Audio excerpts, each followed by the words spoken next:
Well, none of them can hide from the truth, yeah. Children have to go back to the roots, yeah.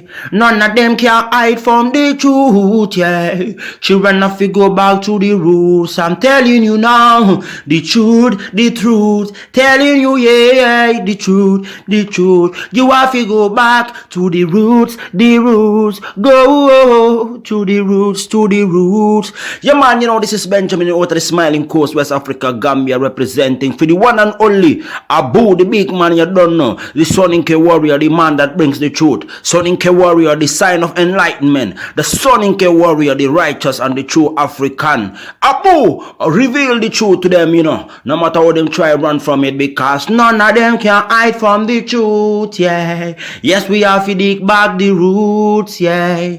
Fire!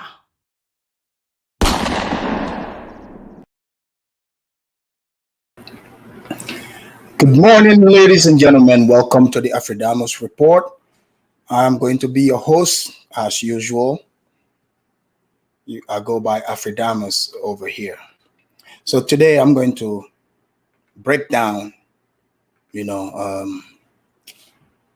thieves in Gambia, because you see a lot of people that's been traveling to Africa talking about, oh, this place is so peaceful, this place is this, but because they just want to make it a thing, like a racial thing, because they don't want to talk about what is happening, because they want to base it off of black and white. But that's not what things work. In reality, it's good over evil. And the things I'm going to be touching on here, many Gambians that would listen to this, they know it's not a lie. I'm not talking from a delusional perspective. I'm not going to be talking from a point of, I'm trying to sugarcoat things to make things nice. Oh, I'm trying to save or protect people. That's not my job. My job is to show exactly what is happening. Because you see, a lot of people that are going to Africa grew up in a society in the West where you can afford to delude yourself and say, oh, my truth. Most people, they grow up in a society where they have what they call my truth. But no such thing as my truth. Only the truth is what exists. Because you see, when you deceive yourself and say my truth, and you go to a place where the truth is what would get you through, is what would help protect you. When you ignore the truth, you're bound to get hurt. And a lot of YouTubers are going to these places, these countries. They are showing, places, For example, I'll give you a popular guy like Go Black to Africa.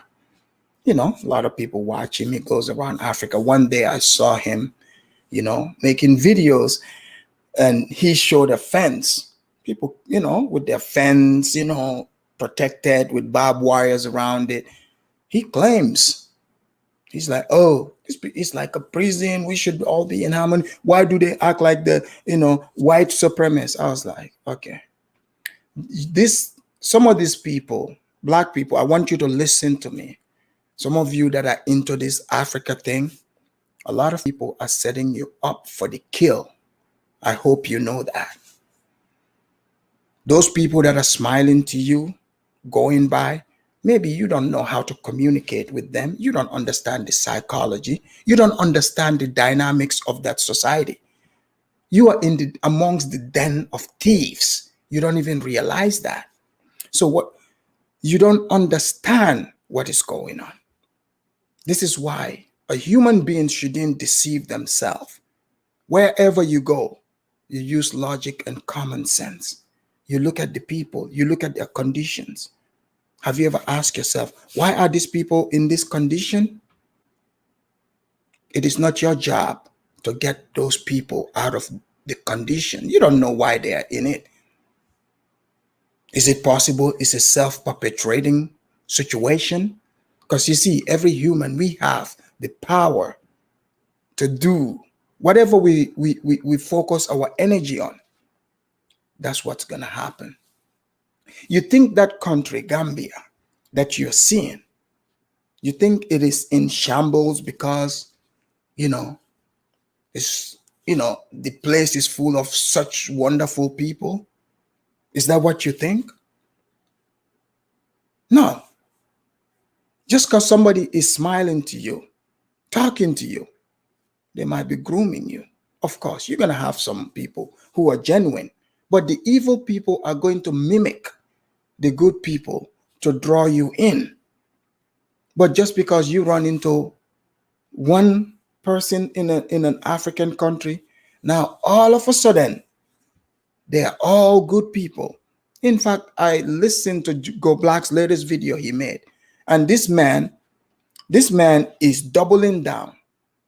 Is doubling down on sending you black people in America and in the West, sending you to, for the kill, pretty much, because he has no idea what he's talking about. He doesn't know what that place is like. No clue. I grew up there. Oh, but of course, I don't know any better, right? Oh, he only grew up there. He lives in America.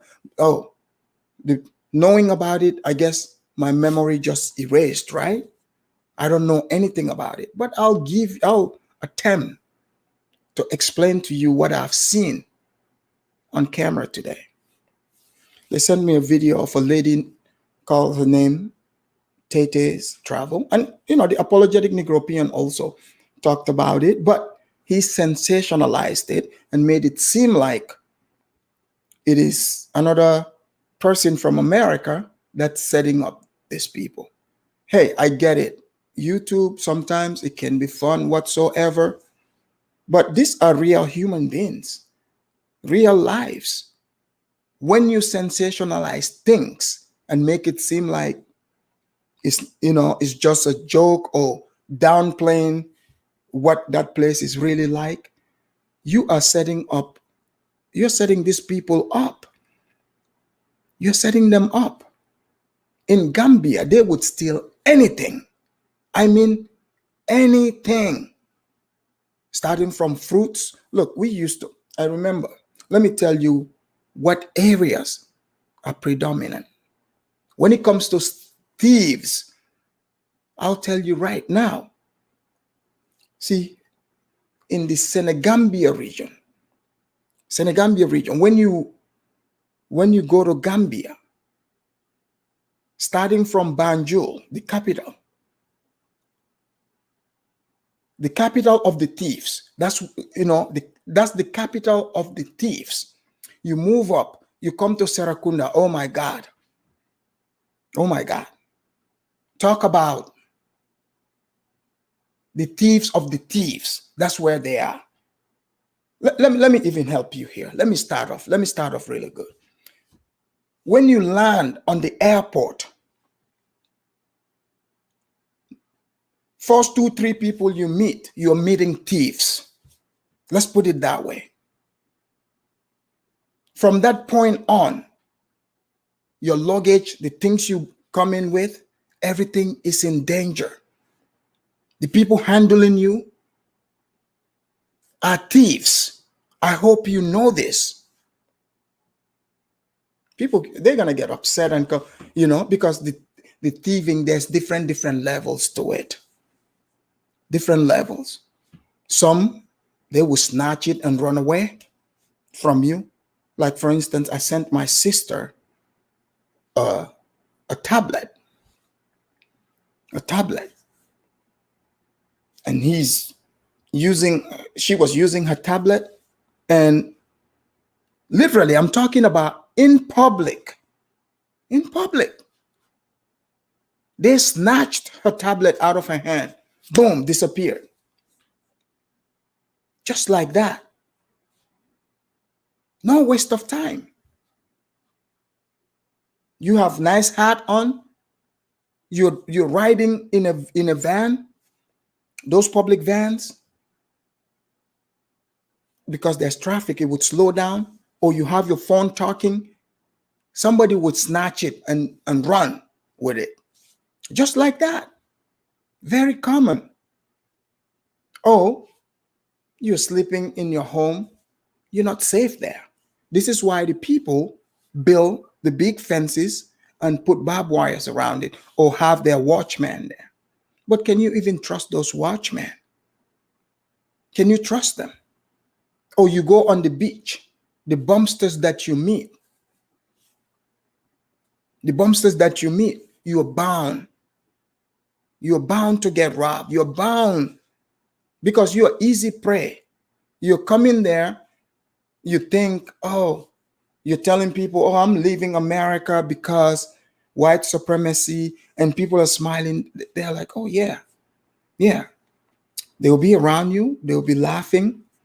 You are being groomed. You're being groomed for the kill. Ask yourself this for a minute. You are in a country. You see a ton of young, energetic men. A lot of them around. They have no job. They're just hanging around. And they see you coming from America. See, the thing is, you're the one that doesn't respect the blessings of America. You're the one that is taking America for granted. You're the one doing that. So when you're telling people all these things, talking about what is happening there, they're like, oh, you're just hating. Really? You think the place where I grew up, the people that I know, you honestly, what makes you think I would hate those people? What's there to hate? No, I've talked about this years ago. I keep talking about it. But just because a lot of people don't do their research, in fact, there's a lot of Gambian platforms, especially on Facebook, that talk about this thief epidemic.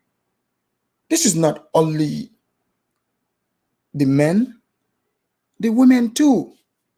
Oh, you got you a housekeeper, you got you a watchman. Today, the video that I'm going to break down, the watchman is going to come into play. Oh, yeah. Nice name, right? The watchman. Go figure. Go figure. I remember we used to grow corn during the raining season. We had good sized compound. We'll grow our corn. I'm telling you, the people, like I used to hang out with these guys that are guys that I hang out with. I would come there, spend all morning, me and my family will be walking on our corn farm, making sure our corn is looking good. None of those people ever helped me. None of that. But they would wait till the corns, like everything is good, the corn grow up, everything is fine. When harvest season comes, guess what? The same group of people, these are quote unquote supposed to be my friends, right? When I was growing the corn, they were supposed to help me, right? None of them would, but they would steal our corn, literally. Some would say it's just corn. No, that's where it starts. In Gambia, every family you go to, you would find thieves in that family. Even in my own family, we have thieves. I mean, they probably would watch this. They know that. They know the thieving. A lot of them, most of the thieves there would mostly steal from their own family. And the family would make it a hush-hush. But some whose family don't have much to steal from them, those are the people you run into out there. Those are the people who would climb over your fence at night when you're asleep. Think about how dangerous that is. One of my friends just came from there visiting. He is Gambian. So don't make it seem like they are targeting people, just because. No, anybody that's you are the opportunity. If the opportunity is there, boom. So think about you going there, telling everyone, oh, you're my brother, you're my sister. Oh, America is so terrible. I came here to leave. They're like, yeah, nice. You walking around with your cell phones, you got your laptops, they're seeing this. The housekeeper sees this. The watchman sees this. So, what do you think is going to happen next? What do you think is going to happen to you? Have you ever asked yourself, like, how does the thieves, how are they able to come there and succeed while the watchman is there? People, there are people who this is their job. I'm talking about generational thieves. This is their job, literally. Literally. Where they, the crowded markets to pick up transports. Or even when I was growing up, they used to have the big public buses. I don't know if they still have those over there. You would be in the public buses, it's crowded. They would come and stand next to you and they would use acid. Mind you, people, they would use acid, put it on your clothing so that your pocket can fall off. And they would steal all your belongings. Even when we used to have sports, school sports, I remember I was in the stadium having a good time. I had on a nice gold chain, bling bling. Not a fake one. This was real gold. As I'm celebrating, somebody, boom, snapped, they cut my chain off, but I was quick enough to grab it so they couldn't take it. So it's a place of, thieves. So when you see, I said the Gambian pouch rat thief, aka dirimo. In our local language, we call those rats, dirimo. Even the rats, still, this rat that I show you, these rats are the real, they steal. People don't even, if you don't even have the humans doing it, the rats would come and steal your stuff. People would go, literally, they would go to these sorcerers. I'm talking about to these quote unquote spiritual people. They would go to them. Some thieves would literally go there so that the people can cast spell on you so they can come in and steal from you. That's how serious this is. But a lot of you think, oh, we all black. Oh, this is my brother. So it's your brother, right? So you're telling me that you guys have the same spirit. Is that why you guys are brothers or sisters? So that's why I don't use that word lightly. But before I get deep into it, I'm going to show you a video that is circulating. An African American woman. I usually say black, but since most are saying they're African American, I would refer to you as that.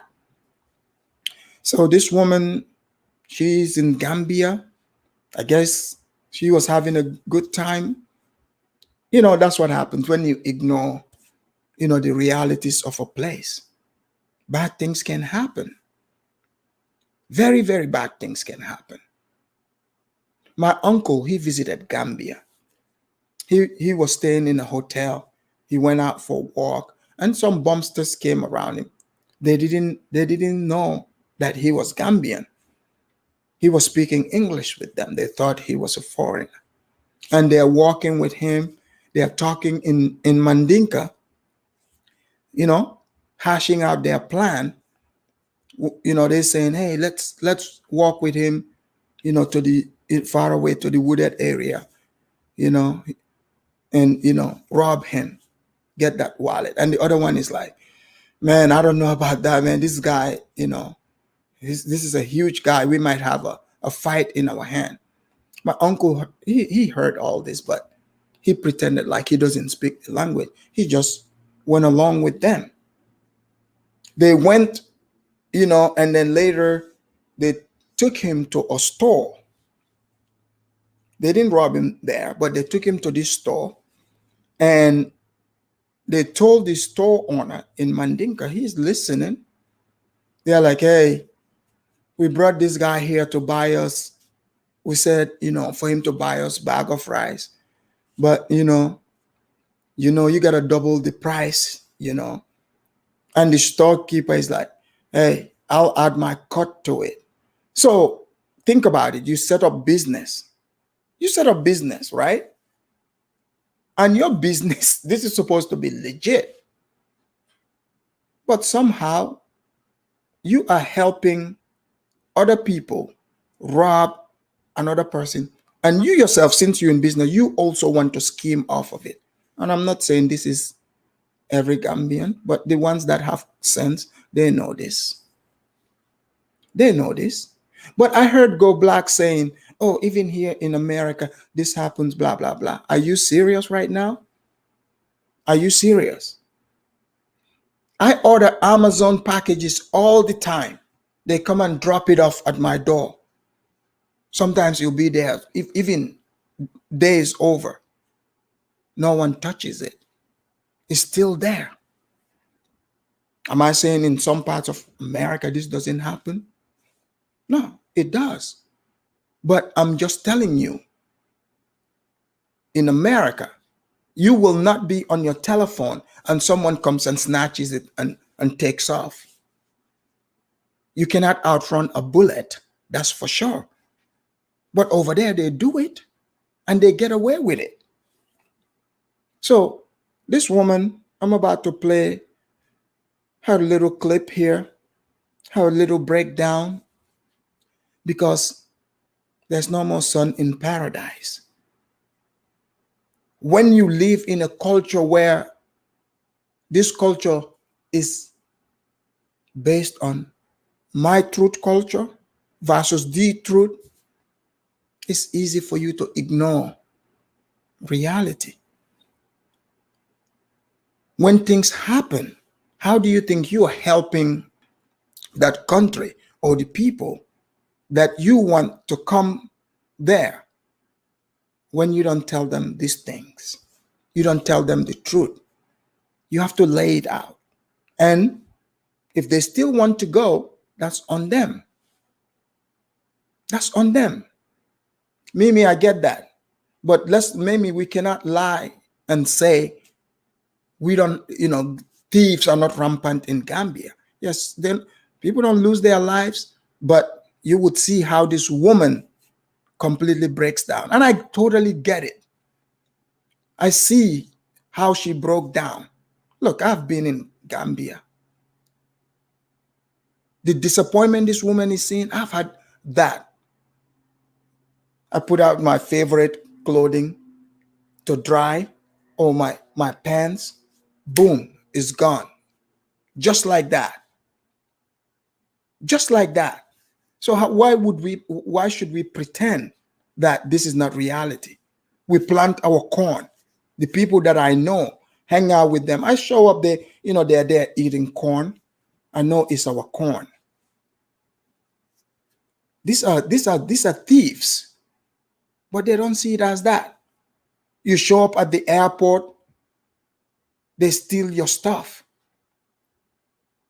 So it's crazy. It's like in all facets.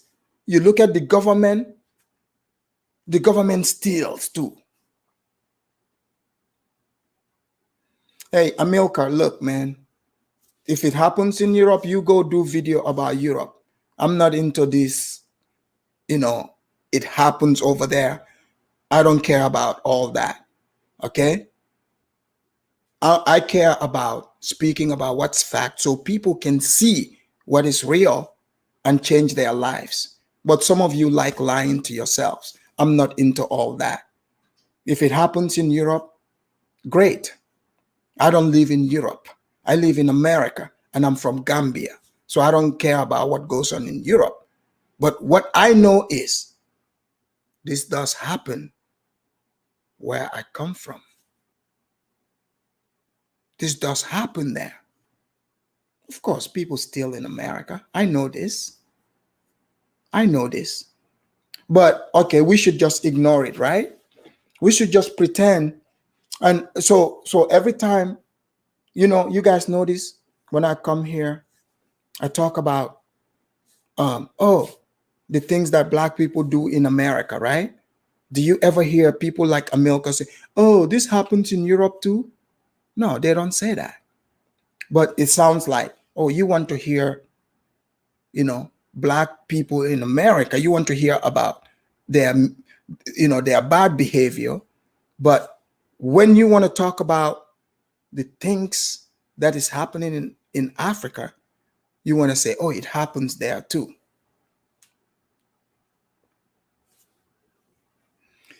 With all due respect to you, there are a lot of people who don't know that. So if it's not news, hey, you're not forced to be here, you know what I'm saying?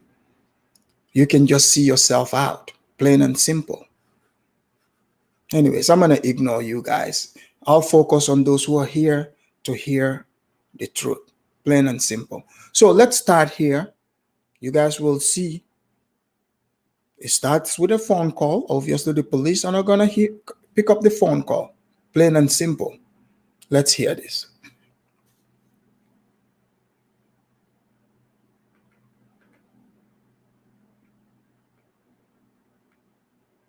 I'm leaving the Gambia.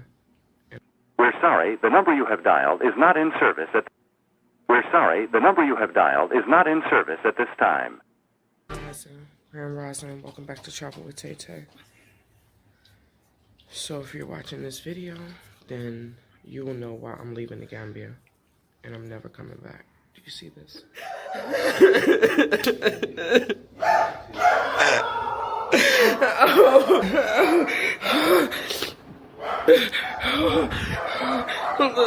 Look at this. Fucking look at this. Look at this. It fucking came in. Oh, they took my laptop. They took my hard drive. They took my earphones. Oh my God. Oh my God.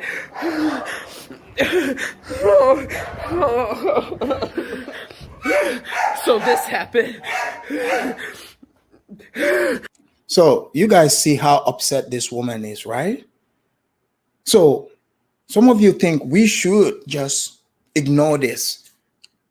We should just ignore this and allow these things to happen to people like her for no reason. Yes, I get it. She had her, her black enclave dream shattered. That's because she wasn't listening to the Afridamus report. Because a lot of you are, he's just hating.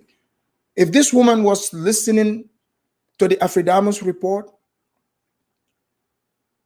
this wouldn't have happened to her. But when you listen to people that just fluff each other, yeah, you're going to hear what is good at the time. It's going to skew your reality of what things are. You're not going to see the truth. You're not going to understand what is going on. People, like I'm telling you, there are people who, sometimes these people break into their place. You could lose your life. Do you understand this? You could literally lose your life. My own cousin went to Gambia.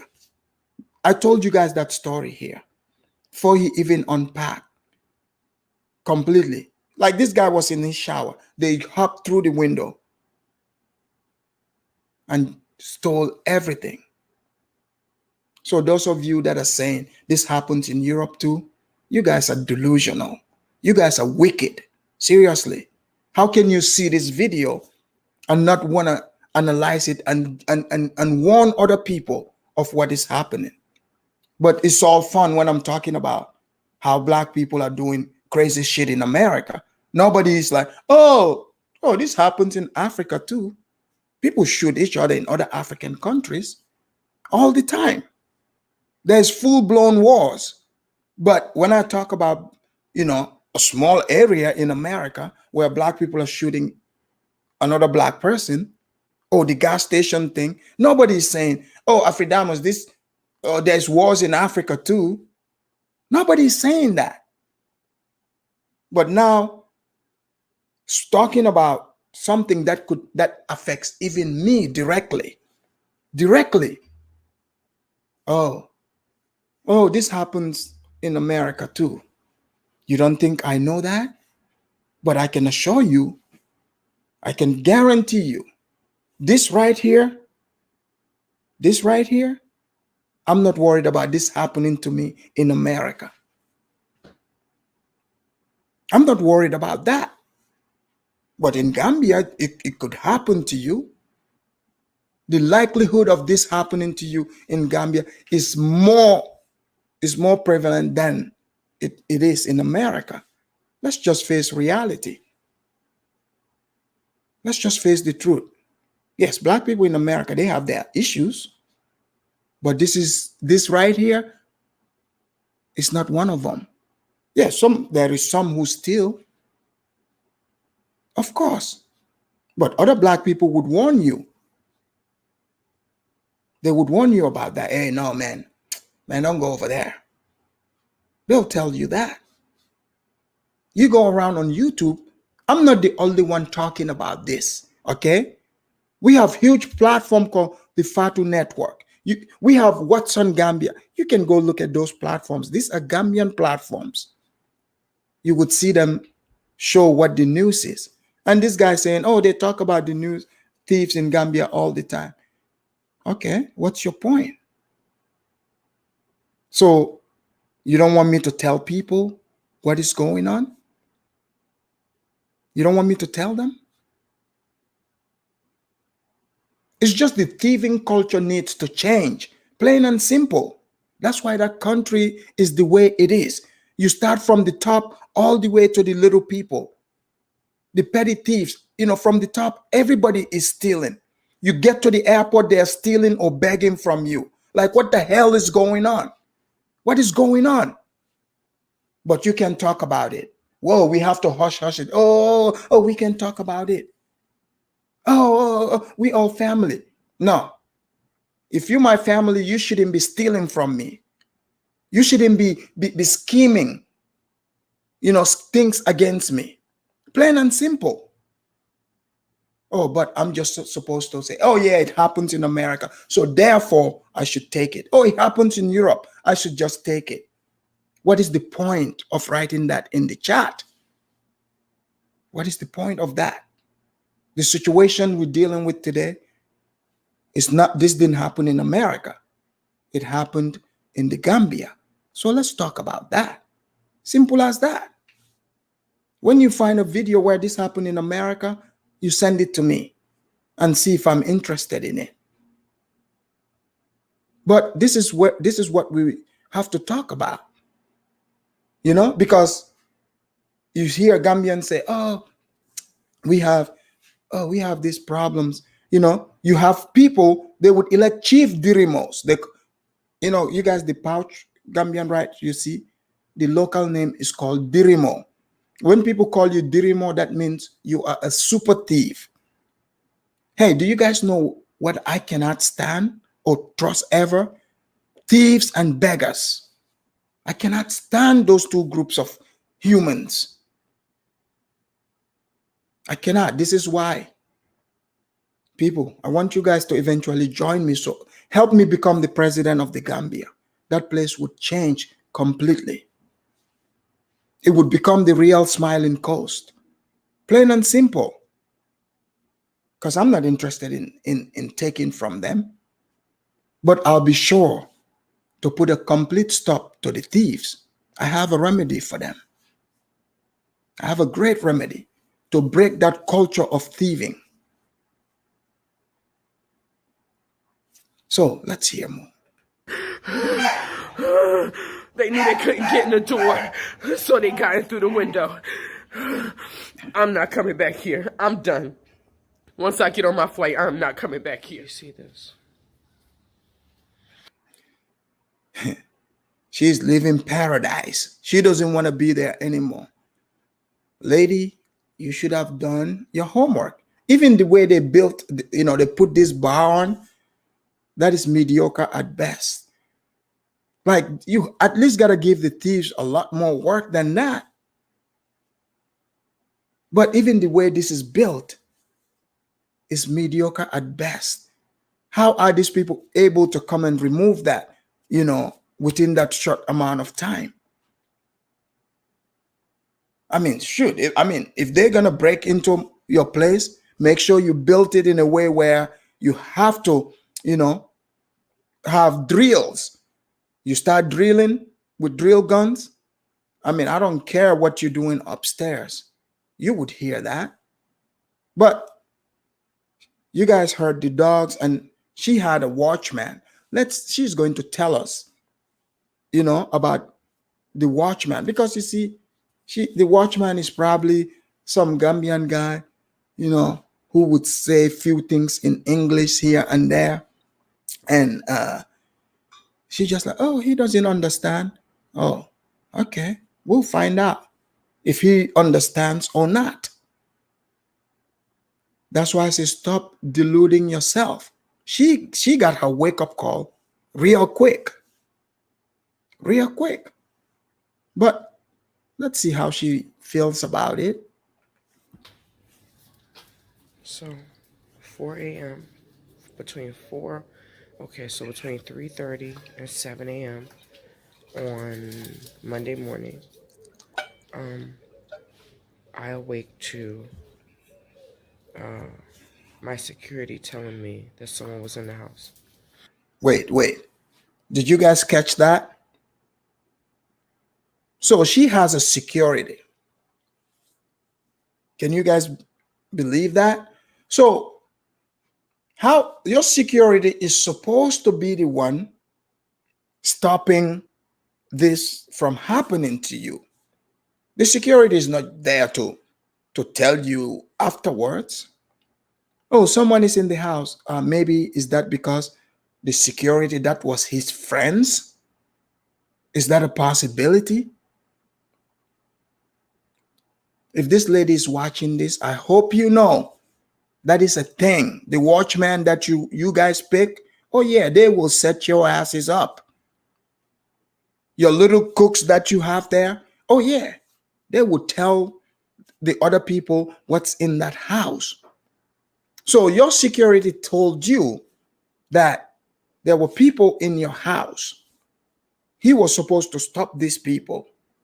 But no, the security afterwards came and told you, like they were able to remove the bar from the window. Where was the security? Look, I'll tell you a quick story here. I read this letter for, one guy. He used to be a watchman back in the days. I was in high school, So he's supposed to be protecting this place, right? So he goes, but they fired him somehow. They wrote him the letter. So he brought it to me. I read it. So the reason why the person fired this man, the watchman, is because he stole the bulbs. Like, he's supposed to be stopping people from stealing. He stole the bulbs himself. So when I read to him why he was fired, he was like, you know what? I thought you was smart, but little did I know you don't know how to read. I said, hey, you might not like what I read. I said, but that's what's written here. I said, did the man tell you physically that he fired you? He said, yes. I said, well, he's detailing here why he fired you. So the people that you saying is your watchman is going to steal. But now, let's find out if this woman questions the security, quote unquote, security guard. And this is what I come downstairs to. They stole everything, right? They stole all my electronics. They even stole my fucking back brace. Who steals someone's back brace? Like, lady, I don't think you understand, okay? Even, I don't know if she wears wigs or not. Even if your wig was there, they would have stolen that too. Dirty underwear, they would have stolen that too. Your bra, everything. I don't think you get it, woman. They would have stolen it. But I can help you here where you can go find this, okay? If electronics, go to the place they call Black Market behind Serakunda Market. That's where they would go sell it. they know what you look like. Find some people that you can connect with and show them the pictures of your electronics. Go with them. You guys go to the black market. They call it the black market. It's in Serakunda, behind the Serakunda market. That's where all the stolen goods end up at. Or you guys go to Brikama market in the electronic section. You got, have some people pause like they are looking for electronics. You might be able to get these back. Just saying. They stole my book bag, which had the key to my safe, so I can't even get in my safe in the States. So yeah, y'all know what I've been doing here in the Gambia, what I've been trying to do for our brothers and sisters here, and this is what happened. Do you guys hear? This woman is still continuing her delusion. These are not your brothers and sisters. You don't know them. You're not related to them. After they even came in, broke into her place, stole everything, made her break down, she's still calling them her brothers and sisters. And that when people use that, I wonder, I'm like, woman, is it because you have the same spirit as them? Be careful who you call brothers and sisters. Is the spirit. Obviously, they didn't see you as one, but you keep calling them that. But your watchman needs to be questioned. And woman, if you hear this video, I will invite you, bring the watchman. If the police are not doing a good job and he's playing not to understand English, please contact me. I will send you the link. Have this security, bring him on here on camera. Please allow him to have conversation with me. You will find out everything, because those cops, let me tell you, if you go to the cops, they would steal from you too. Okay, because here's how it works. If somebody steals your money and they find the person, they found the money, they can enter it, but by the time that case ends, that money would grow legs and end up somewhere. So people don't come here telling me, oh, you don't know what you're talking about, don't talk about this. No, I'm helping the people.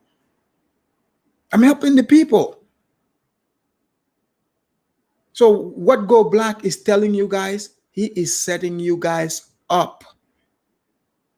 That's the reason why you see people building those big old tall fences and putting the barbed wire around it, because they want to give these people the run for their money. At least if you're gonna come steal from me, oh, you better be a super professional. Bring you a ladder and everything. Okay?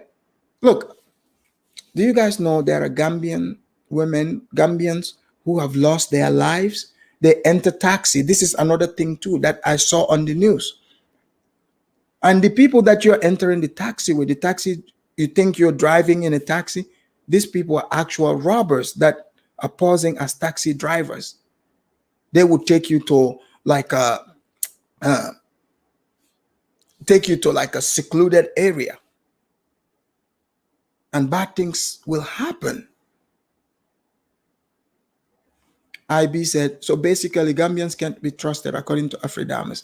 Hey, all I'm saying is use common sense. Use common sense. You can interpret this the way you want, but I think common sense prevails wherever you go. Your emotions, or saying my truth, blah, blah, blah, or listening to people interpret things because they have a skewed, first world, perception of what the world is, will not fly. But all I know is I don't trust strangers. Okay? I don't trust strangers. And Anastasia's charm said, yeah, I mean, I'm not saying that there isn't decent people. Obviously, when you go to a place whether it's Gambia or Congo, not all, everyone is not going to be, you know, be evil. That's common sense. So so people that are feeling like they have to defend this, I don't get you guys. I don't get it. I have even told you guys, I knew people in my family who were thieves. And I don't know if they graduated from it, but I'm not going to trust my stuff around them. That's for sure. Because you have some relatives, somehow anytime they visit, they come for a visit, that's when things start disappearing. And you're like, man, everything was normal here until this person started visiting. What is going on? Oh, but yeah, I should totally ignore all that. We shouldn't be talking about it. And you guys know that these dirimos are from the community, right? So when you talk about a culture of corruption, like people like to talk about the people in government, don't forget that these people came from that community. They were raised from that community. So where do you think they learned that from? Where do you think they learned that from? They saw this. They normalized this. Because when you steal from somebody, even if they catch you in the market, you would get a beat down for sure.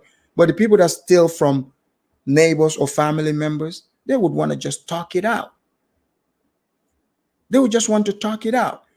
But if IB thinks, he can trust everybody in Gambia, hey, be my guest. But I can tell you right now, this woman is not feeling that. She would say different. That's for sure.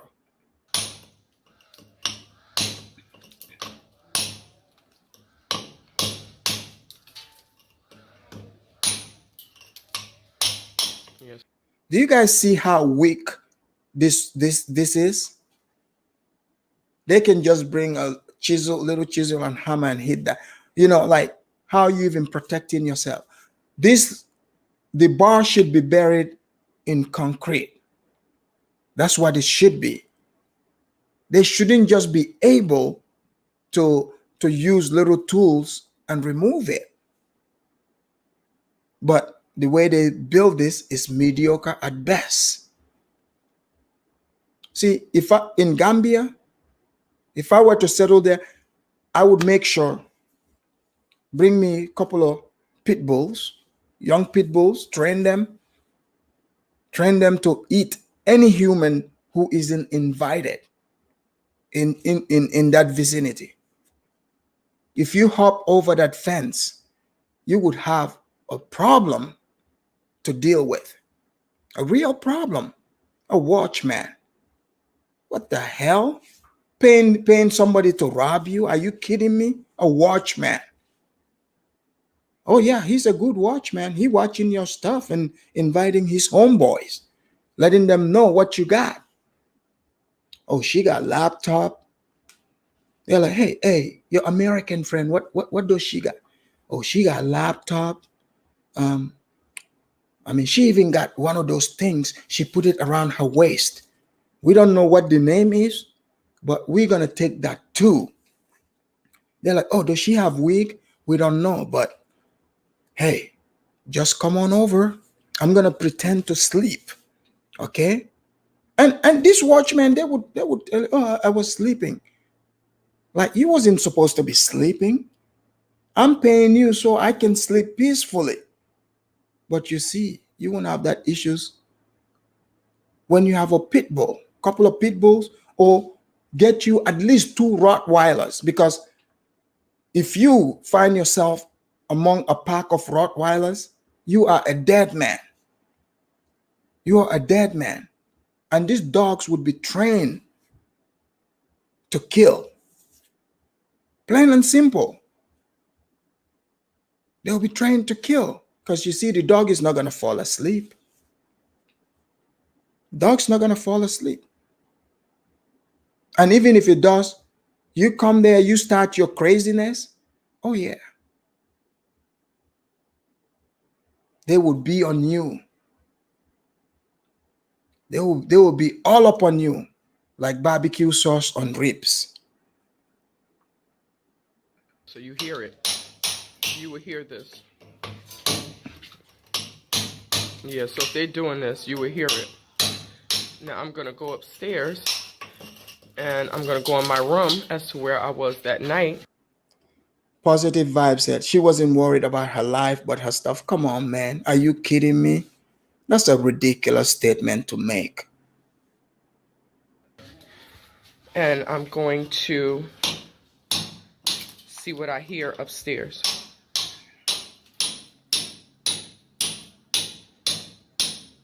Yeah. Wow. So I'm going upstairs to my room, and I'm gonna see what I hear upstairs, because the window is right underneath my bedroom.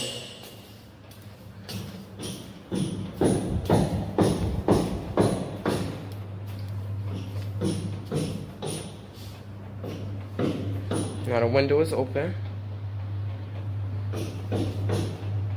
See?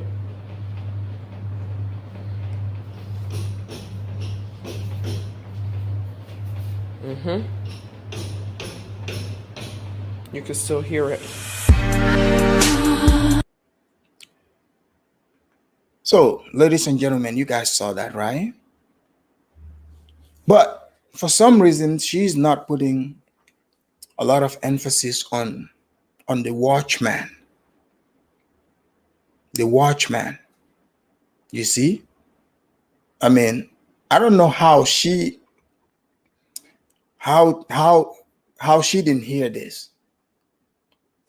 Unless if they went to the Marabu and the Marabu put some spell on her so that she wouldn't wake up. I saw even another, black people there who also got stolen from a few months back. But people, they downplayed it.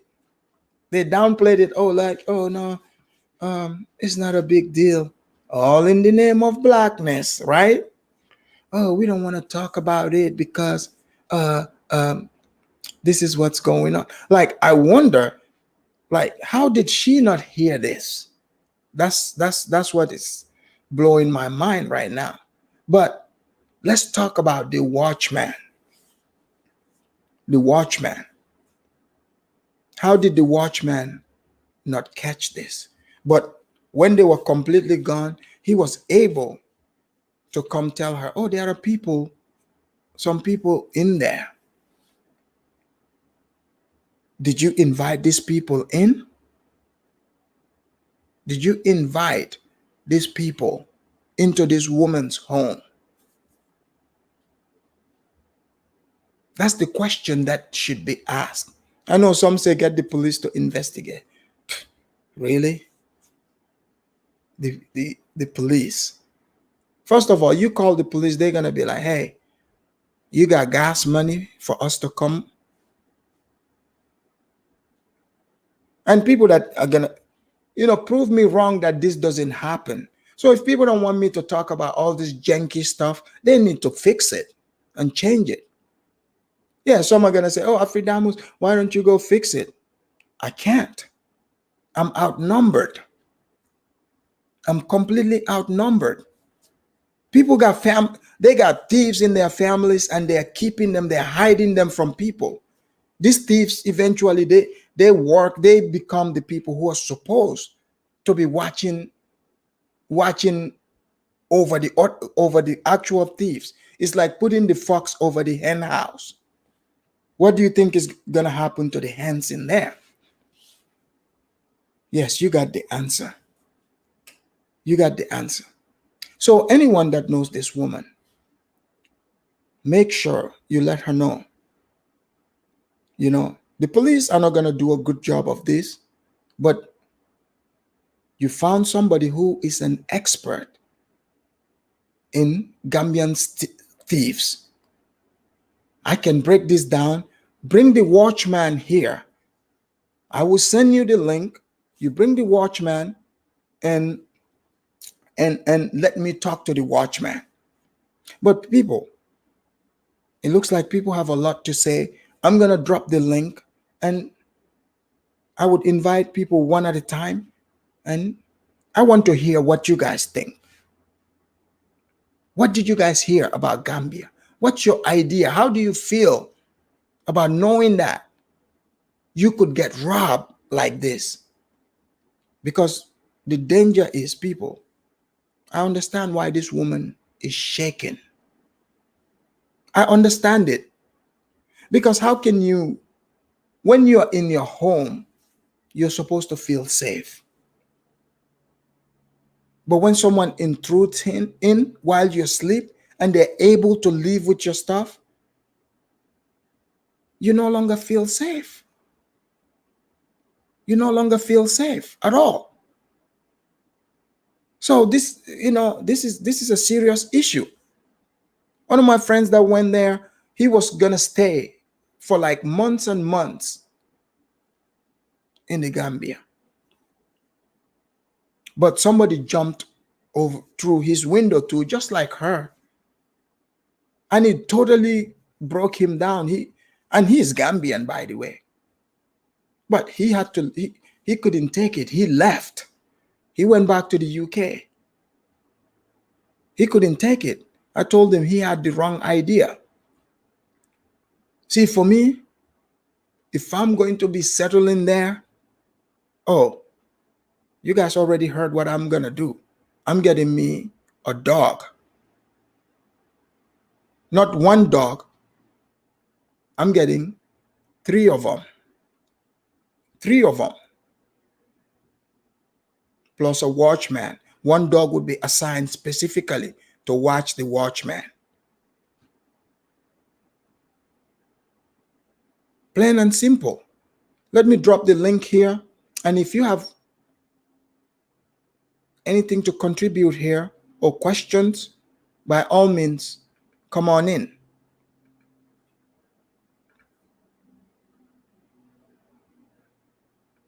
And I saw somebody showed me a little bit of the Negropean sensationalizing this, saying, oh, is it because Koishi Boyd set him up? Come on, really? I understand you want to, make fun and have fun about this, but this is not one of those things. This woman is completely broken about this. She's very scared. She's shaken by this. She's completely shaken by this. So we have to understand that somehow. But at least she woke up from her delusion about the smiling coast. It is not that thing, oh, like you meet a couple of nice Gambian people. That's not how every Gambian is. That's not how every Gambian is. There is grimy ones. There's the Dirimos over there. They would steal anything that they can move. Anything. In fact, I saw a video of a CCTV, a surveillance camera. Two women, literally, in Gambia, 2 women. They were caught on that camera, stealing, trying to break into people's cars. And these cars are not even on the street, inside these people's compound.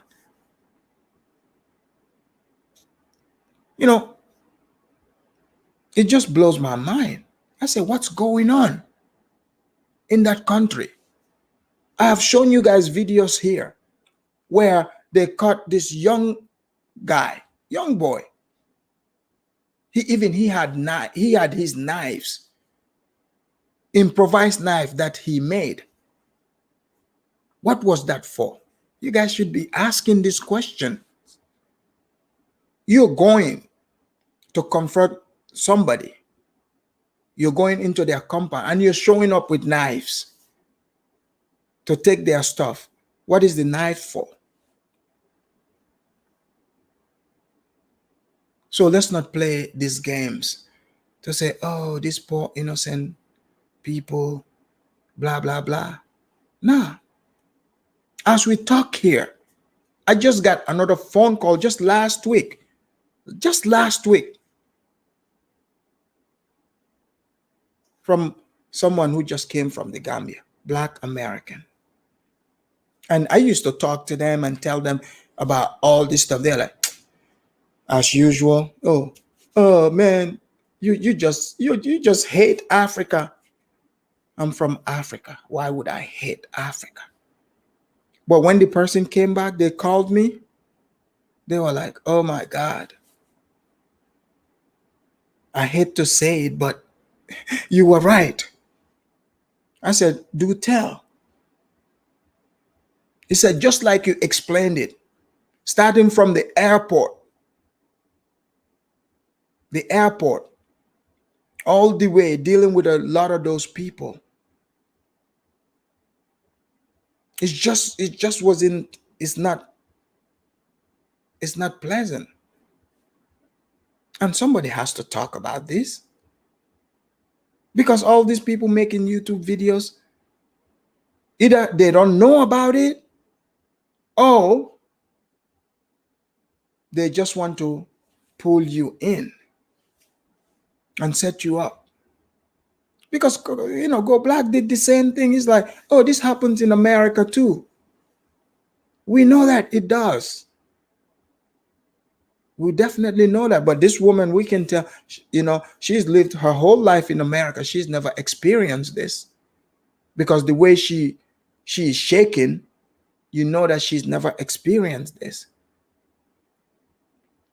Because first of all, in America, just running up into someone's home is a bad idea.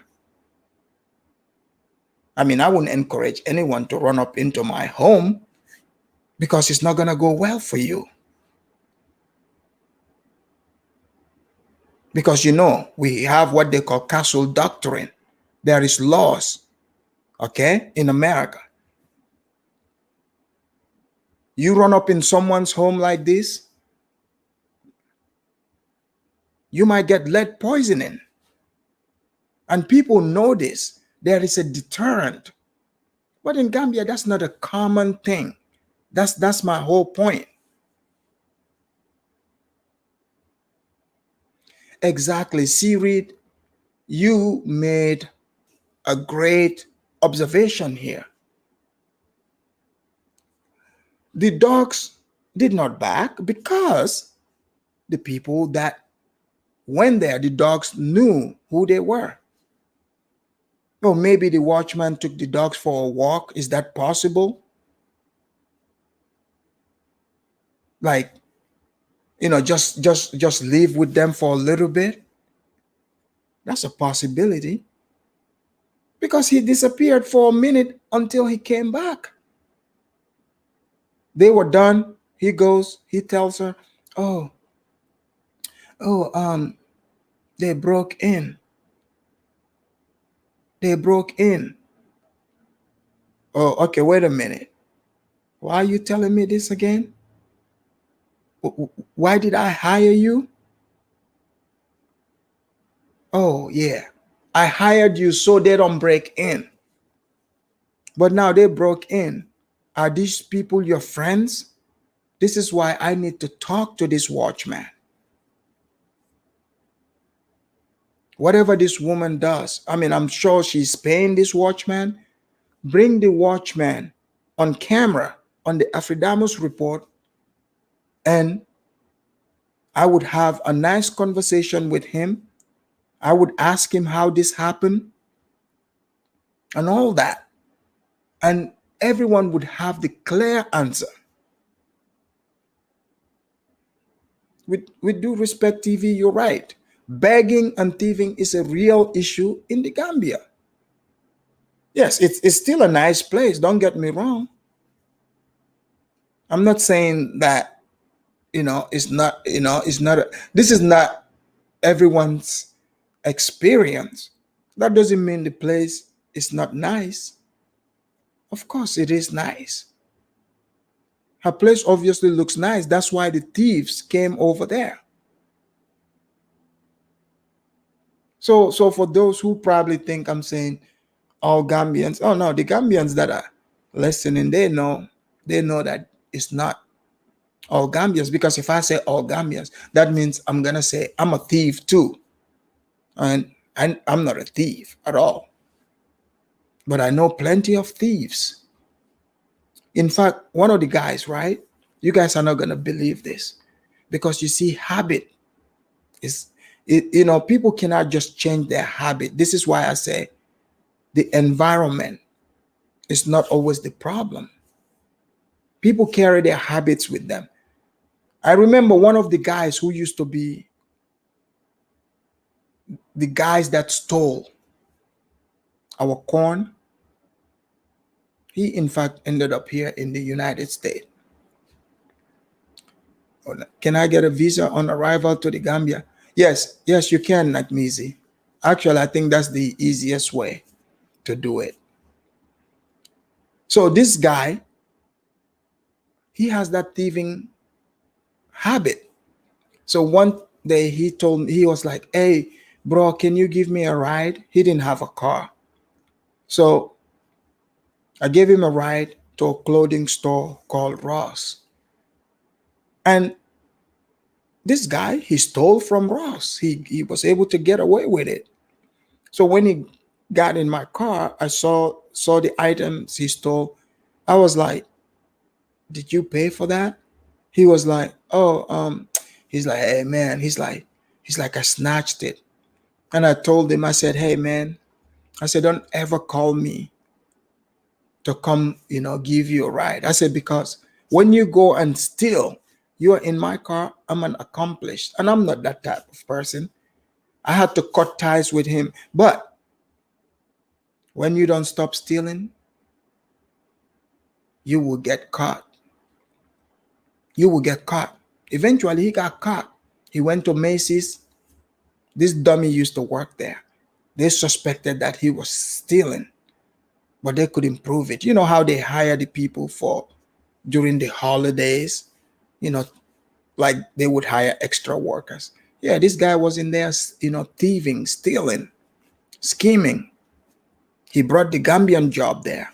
He became the dirimo. But the white people can't prove it. And they can come at him, then the white people would be racist for that, right? They will be accused of racism. But this man, he eventually went to jail for another petty theft. The day he got out of jail, the next day, this guy, even myself, this guy, he stole from me. I used to have this nice 23 Jordan jersey, throwback. Loved it. When he came out of jail, I was his first victim. The guy visited me. When he left, my jersey left too. Can you guys believe that? My jersey left and my Jordan 18s. These were shoes that I loved so much. They left, but I didn't say anything. He went right back to Macy's. As soon as they saw him, now those securities, those are the real security. They put the cameras on him, followed him. They waited till he started stealing. He tried to make it out. Boom, they caught him. Goes right back to jail. So some people, they bring this habit with them all the way, wherever they go. So we have to show the realities of places. Don't set your own people up. Because people are coming from the first world, coming from America, having this delusion. Oh, I'm going to Africa. Oh, Africa is so nice. The people are so nice. Oh, this is so cool. Some people, they would even be hanging around you 24/7. They are hanging around you 24/7. But you don't even know that they are grooming you. You're being groomed until they hit you. That's when you start crying. Oh my God, I can't believe they did this to me. But it was too late because you thought, oh, this African guy is here just smiling. He's dumb. Oh, I feel sorry for him. I want to help him. No, you're the dumb one. You're the dumb one, allowing strangers into your space. You don't know these people. Just say hi in the street and keep it pushing. Stop hiring these so-called quote-unquote watchmen. Watch yourself. And I bet you somebody recommended that watchman to her. I want that person on camera too, so we can talk to both of them. See, these are the type of things we should be doing. But you see, they say, oh, Afridamos, you just want to put people down. No. The thieves put this woman down. You guys saw her. I bet you whatever she was doing upstairs, she was happy until that watchman went up and said, oh man, everything is gone. Even the wig is gone. She's talking about back brace. Who steals that? They would steal your wig. I don't know if she understands this. A woman is in the car. She got the Brazilian hair. The car slows down. Thief comes by, snatches it, and took off in the market. So you guys talking, oh, I can't believe someone stole this. Your wig would be stolen too. That gives you an idea of nothing is off limits. Oh, nothing is off limits. They would snatch it. So yeah, you're the one sitting in America thinking, oh, no one would steal that. Oh, really? Really? Okay, I dare you to be riding in the car, slowing down, not paying attention to your wig. Let's see how long that wig is going to last on your head. Let's see how long it lasts. Oh, yeah. But, Afridamos is just talking crazy, right? I bet you guys are thinking, man, you're just talking crazy. Talk to that Shante Williams. She will tell you. She will tell you, this is no joke. Yeah, man, you're right. People should be taking precautions. Okay? Take precautions. The people that are coming to you, dealing with you, smiling with you, they are not your friends. They are not your friends. They see you as the opportunity, as the bag. Okay? Audrey said, that's why Art Cathy never rocked wigs in the Gambia. Exactly. Exactly. And also, Gambia now is a hub where you have a ton of other West African thieves from Nigeria, Senegal, and all these places. They are there too. They are there too. So you can only imagine, all the different thieving skills that come together in one place.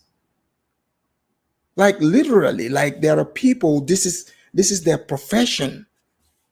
This is their profession. This is what they do. Some of them do it differently.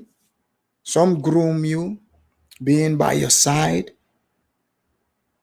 and they would hit you hard. Some, they would snatch it and run. Some, they would break in. Even in crowded places, when you're catching transport like taxi and stuff like that, you need to watch yourself there too. You see, people are writing here the things that they snatch from them. Thompson says someone snatched. Yeah, even, man, sunglasses, anything. Anything. Look. Let's see. The Guinea-Bissau and Conakry thieves are the worst. Yes, definitely. In Gambia, honestly, the Gambians are super thieves. Our thieves are super thieves, but we also have the other countries' thieves that are there. The ones from Guinea-Bissau, Guinea-Conakry. Oh no, those are professional thieves. Like They're there in Gambia too. Those are professional thieves. Like it's just, for some reason, it's just a thing. It's just a thing that the people do. You know, and our movement, you're right. People need to stop with this nonsense talking about the ancestors would protect them. Protect them from who? From the watchman? From the thieves? It's not going to happen. Ladies and gentlemen, if you are going to go to this place, please, you can take it or leave it, but use your mind, use your sense. When you go to these places, look around you. You are seeing people who, majority, these are young, able men or women. They don't have jobs. They don't have things. You show up with things they want. They have the desire to get it. But you look around you, they don't have electronic stores there, like the ones you come in with. The few people that sell it is super expensive. It's super expensive. So how else are they going to get it? This is what you should be asking yourself. Fine. Take your precautions. If you are done, you can go back to living your delusional fantasy. That's all great. But don't fool yourself. KS said, the Afridamus, I got a crazy story. We were just off Senegambia. The car broke down, so the driver got a push from 4 guys. One of them stole the driver's simple phone that was. I'm not surprised. I'm not surprised. I'm just telling you. For most of those people, your interactions with them, any interaction is an opportunity for somebody to steal from you. And you know, you have to use your common sense. You see these people hanging around, you know, the Gambian people who are not into this, the Gambian, you have to go look and see. The Gambians who are the good Gambians, look at who they hang around and where they hang around. That's what you should be looking at. But how are you going to go get street guys thinking that this is not going to happen to you? How are you going to get recommendation from a street guy to get you a watchman? I mean, the thief is sending their mold into your house. Plain and simple. They're going to send the mold into your house, and don't be surprised when this happens. You guys listening to people like Go Black, you know, using the whataboutism. Hey, you can take that if you want to, but I can assure you, I'm speaking about what I know to be true, not what's delusional. Because when he even saw the fence, he didn't know why people fence their places and put barbed wires around it. No, they're not doing that to keep white people out. They are doing that to keep the thieves that pounced on her, the pouch thieves. That's who they are keeping out. So you have to don't listen to those people, you know, trying to sugarcoat things. Oh, this happens everywhere, blah, blah, blah. Are you really? It happens everywhere. Then how come, you know, they drop off my packages, you know, on my door steps and nothing happens? Oh, people that say, oh, business. You know, you can even be doing business with somebody over there. A lot of those people, you could do business with them. You leave, or you even there, they would steal all your money. So that's why it's hard to make things happen, to help the place progress. I mean, you can have the desire all you want. You can have the means to make it happen, but you by yourself, You cannot do it. Do you guys know, even to say you want to build a house, for instance, you're making your bricks. You're making your bricks, for instance, right? They would come and steal your bricks. Did you guys know this? They would steal your bricks. So how is the place going to move forward? How is the place going to progress? Everywhere you got hyenas lurking. So you show up with your goofy self thinking, oh my God, I am in the motherland. I'm here in the motherland with my people. I come here to save them. The blessings of the ancestors is here. So first you get to the airport, the bumpsters, you're going to run into them. Somebody would volunteer to push the cart that you have your stuff in. Even if they touch the cart, they want you to give them money. The guy pushing the cart and the guy pushing the cart that is pushing the cart, because sometimes it's so hard, and then the guy would come because they are hustling you. One person would be pushing the cart and the other guy would be pushing the guy that is pushing the cart, and they want you to pay all of it. And then you got the other guy walking along the cart. They would set their hand on top of the cart. That means I'm doing work, so you need to give me some. Those of you that's been to that airport, don't tell me you didn't see that. Don't tell me you didn't see that. If you want to tell me that you didn't see that, you're lying. Yeah, as soon as you step out, those people are hanging around there, waiting for you. First is the uniform thieves. Then you go to the non-uniform thieves. But we can talk about this, right? We can talk about it. But Hood Olympics is fun. But we can talk about this. It's all fun until it's no longer fun. If you're gonna, it doesn't mean I'm saying, it's all over the place. When you go there, this is what's gonna happen. But look, take your delusional lenses off and know that you just made it to the den of thieves.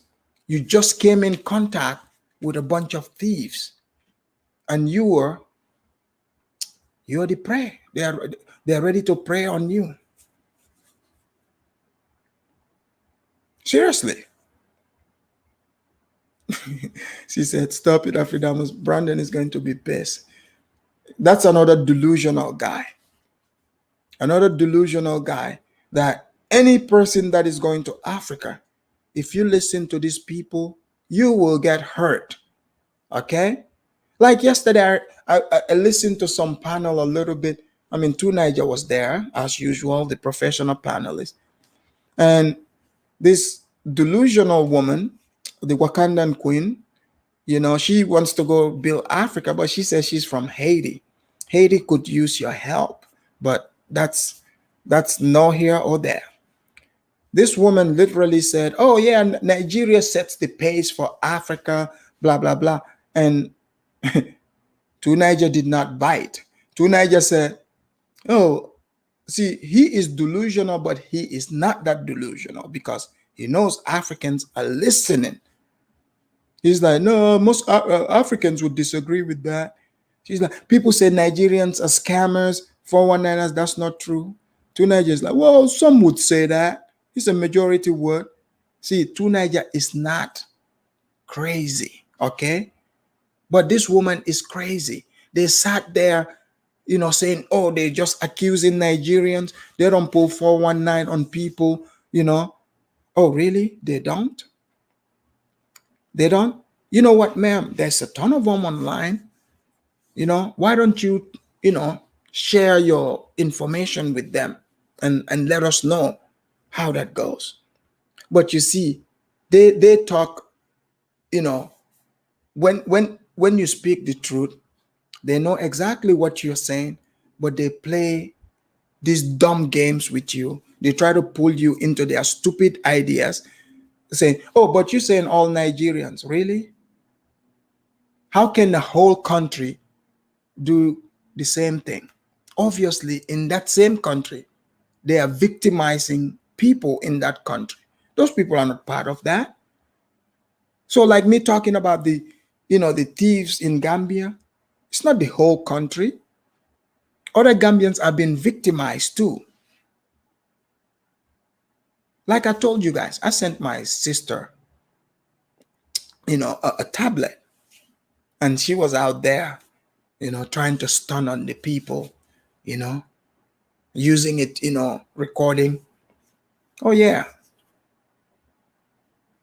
a Gambian rat pouch gangster, snatched it off her hand, just like that. And she's Gambian. She's living there with them. You think she's gonna call those people her brothers? She's not calling them that, because they are not. They are not, So we need to wake up from this delusion and start facing reality. We get it, Go Black. You want to preach to the people, but hey, if you don't know the dynamics, come and talk to a professional that knows about these things. But if you're telling the people the response that you gave to what this woman faced is, yeah, family, it happens in America too. You don't think we know that? We know this. Yes, it does happen in America. But what about we talk about a place where it is so rampant? Even in America, if your security guard sets you up, that is a crime. That is a crime. So you can say what you want about America. Things are controlled. But if your watchman sets you up in Gambia, what's the repercussions for that? This is what you should be thinking about. What is the repercussion? Who is policing all this? Oh, you're gonna call the police to come investigate? He's a thief too.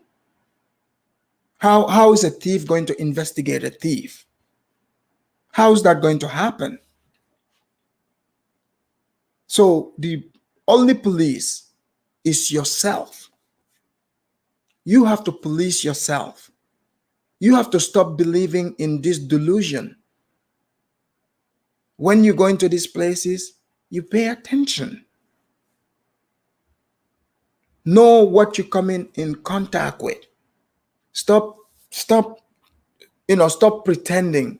Like you over here in America, you take all precautions, even if you run into another black person, on a sidewalk, you don't recognize them, you walk on the other, far away from them. But now you go to Africa, now all of a sudden, all the people there are good people. All of them are nice people. You go in a place where you see a sea of Pookies and Ray Rays from the moment you land in the airport. A bunch of Pookies and Ray Rays all over the place. This is how they try to steal from you. They would look at your stuff and say, oh, they would charge you 10 times the amount of maybe your clothing you bringing. You're like, why would you tax me? Why would you tax me, for my clothes that I'm going to be wearing? Who does that? But they do it, and they were like, oh, if you don't pay it, oh, they're gonna keep it. Like, are you kidding me? Like, you're gonna literally rob me right here.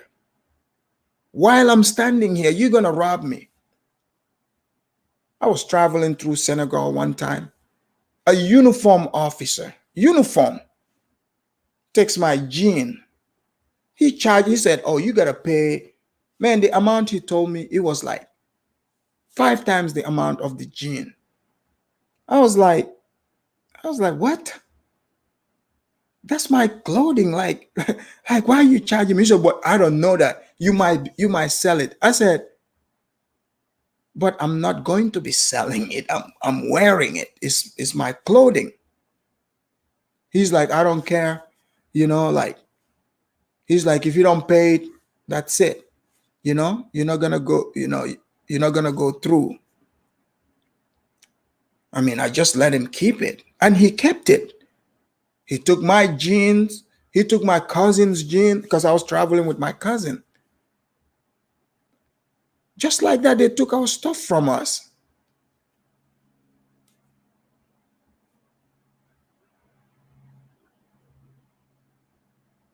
No, Mimi, it does happen in Gambia now. I'm telling you. I just talked to somebody who went through the Gambia airport. I'm talking, they just got back like literally a week ago. This is their first time going to Gambia, and they've never been to Senegal, so there's no way they're making this up. They even tried to take her over-the-counter medication she had from her. They're like, oh, you cannot bring this here. She was like, but that's my allergy pills. And like, what are you guys talking about? They wanted to charge her, like, the amount they were charging is like, because these people, they don't even know the prices of things. They don't know what the price is.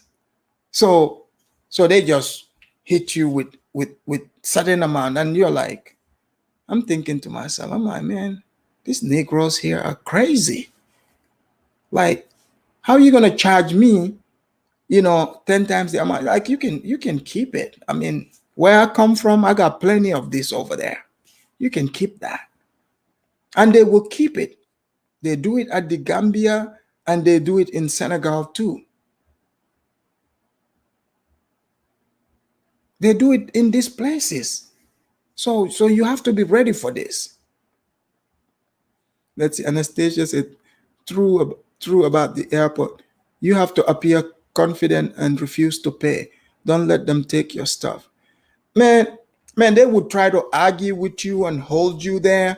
Like, I mean, you got there, you're tired. You don't want to deal with all that stuff. Like, hey, you want to keep my jeans? You can keep it. You can keep it. So to me, that's all stealing. That's all thieving. And then you walk outside, you got the Pookies and Ray Rays out there waiting, expecting you to hook them up. Like, people don't want to deal with this kind of stuff. But nobody is telling you this. No one is helping you to set you up, to let you know, hey, this is what the deal is. So when you have people making YouTube videos and they are not even touching on these things, how is that helping anyone? Seriously, how's that helping anyone? And you're supposed to be reliant on these people.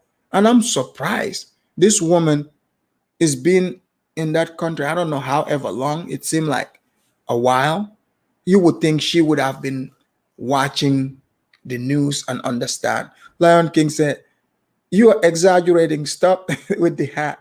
We had issues in Senegal and Gambia, but if you hang where the good men are, you will be. Dude, I get that. Trust me, I'm not saying that's everybody, but if you are coming through in the airport or the border, I mean, come on. Like, what choice do you have? You don't have a choice. Like, you have to deal with these people. I understand if you're in the city, you are out there. I mean, then you can choose who to be around, who not to be around, what areas you go to. I get that. But at the airport and at the border, there's no choice. You don't have a choice. you know, because it's like everybody have their own little rules, their own little laws, and you're driving every couple of miles. There's checkpoints, and this police would pull you over. You know, they pull you over, like my friend was telling me, he's driving and he is sitting on the side. He's the passenger. People, mind you, he was the passenger, right? So you know, when you pull the car over, you're dealing with the driver. But the police, this Ray Ray or Pookie, wants to know why the man is on the phone talking. And my cousin, he tried to use the American analogy there, but that don't work. The guy's like, dude, why are you talking to me? I'm not the driver. It's like, I'm not the driver, you know? The police is like, do you think this is America? Step out of the car. Step out. He got aggressive on him right away.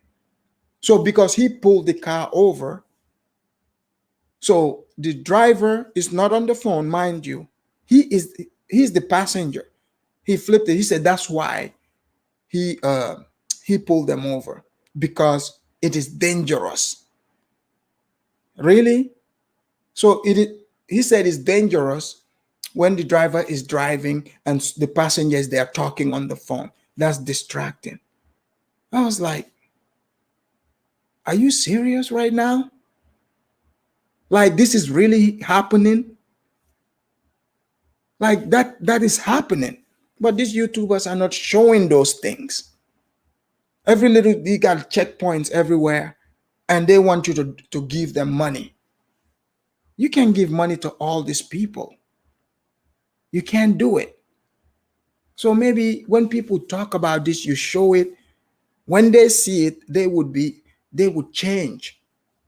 Turn it around. Meet the Kenyan.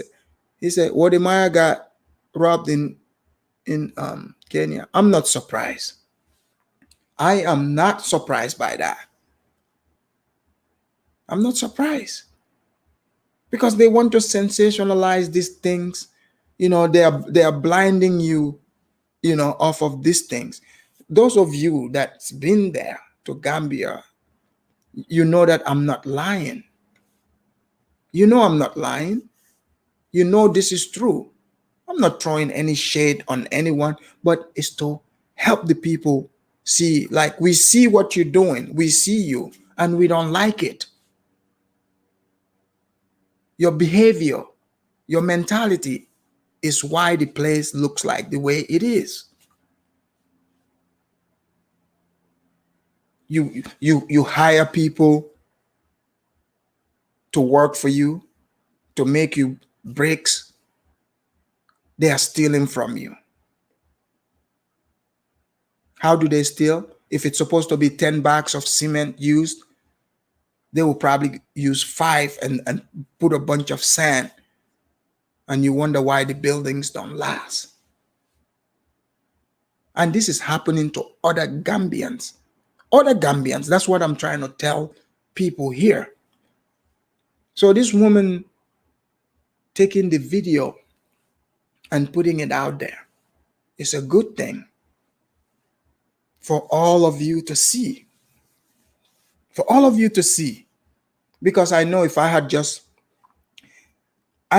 played videos here of Gambian Pookies and Ray Rays getting caught, stealing, robbing people. I bet that went over people's head. They didn't even pay attention.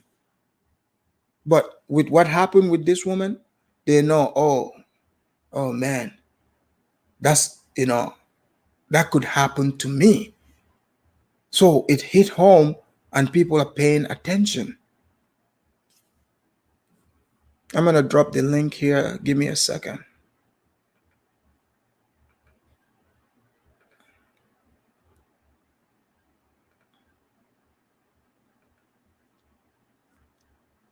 Yeah. Yeah, people they're not going to tell you. Like, I'm not going to lie. When I heard some of these people, their take on this, I was like, man, these people are dangerous, man. They are really dangerous to you. Hey, there are things like I can joke about whatsoever, but I wouldn't play a part to set you up. Seriously. Hey, you're gonna hate what I have to say, but believe it, I would never set anyone up. Because if you know about things like this, I would hope nobody would set me up. You would tell me the truth. It's not about feelings, it's about facts. We have Diego here. Welcome to the show, Diego. Where you calling from?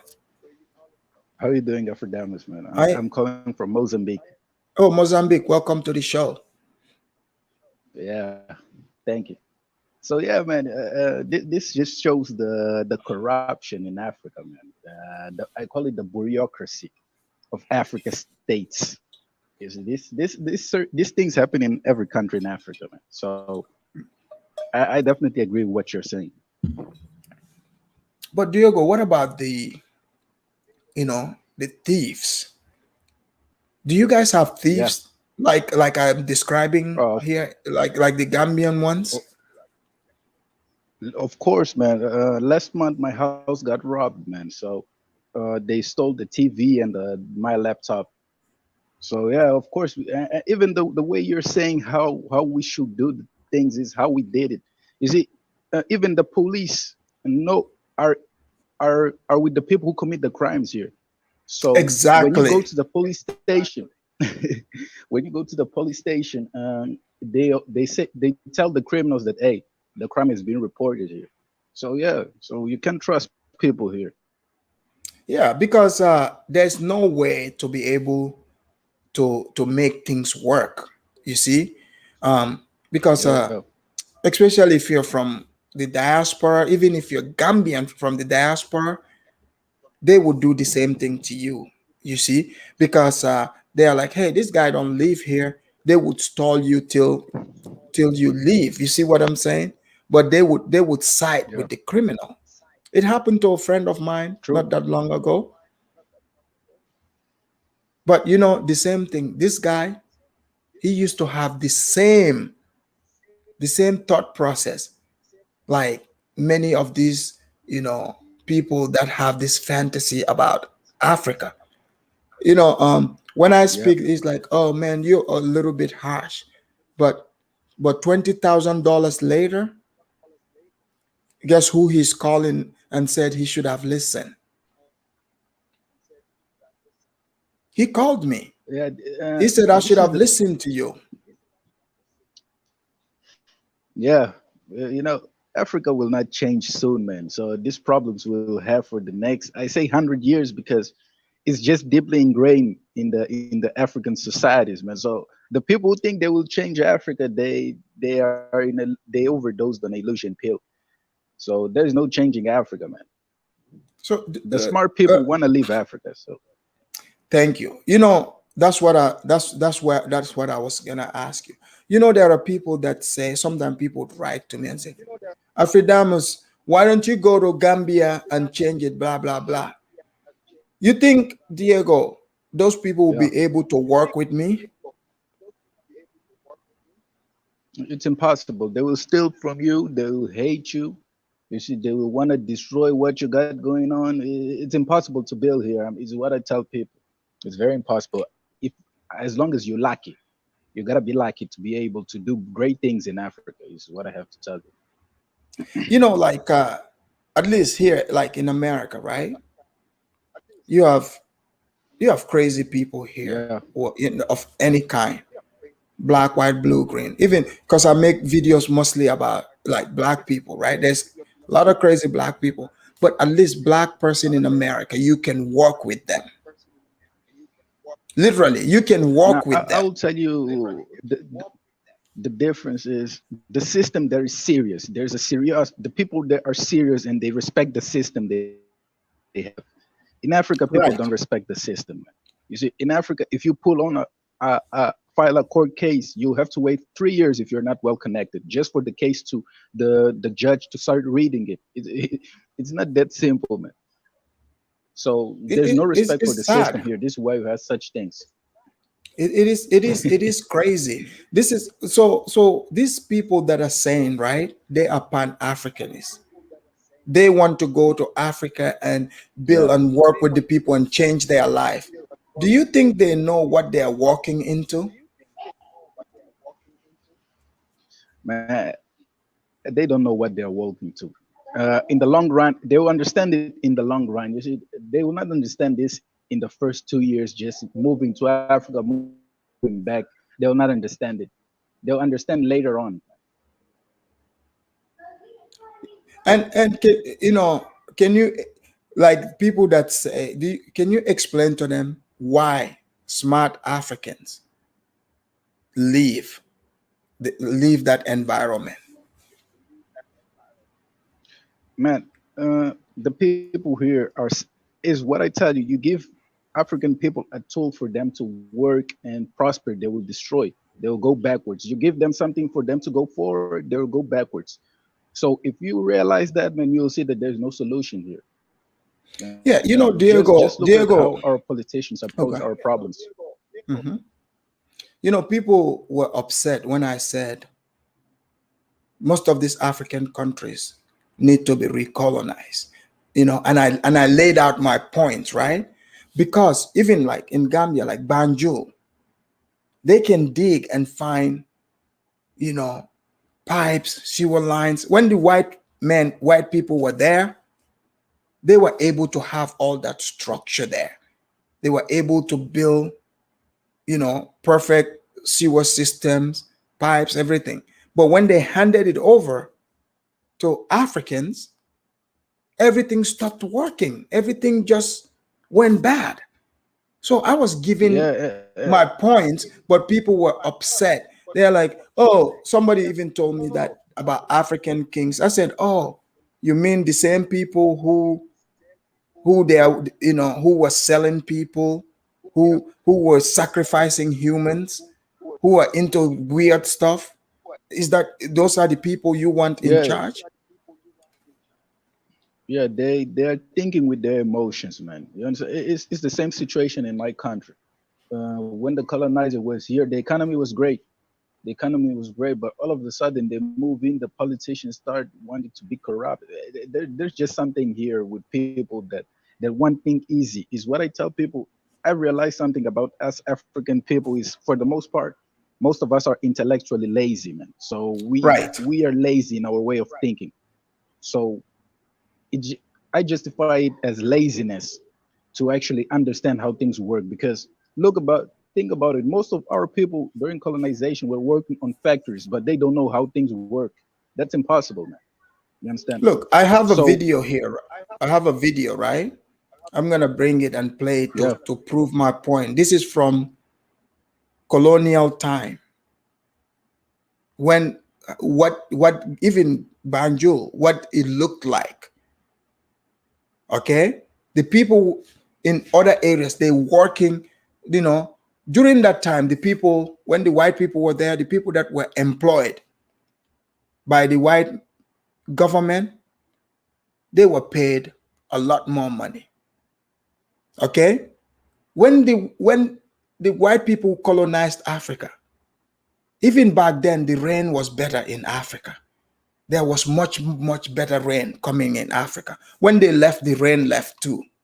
So when I say these things, people think I'm talking crazy. Let them go read and find out when the white people were there, what the rain was like, and compared to now.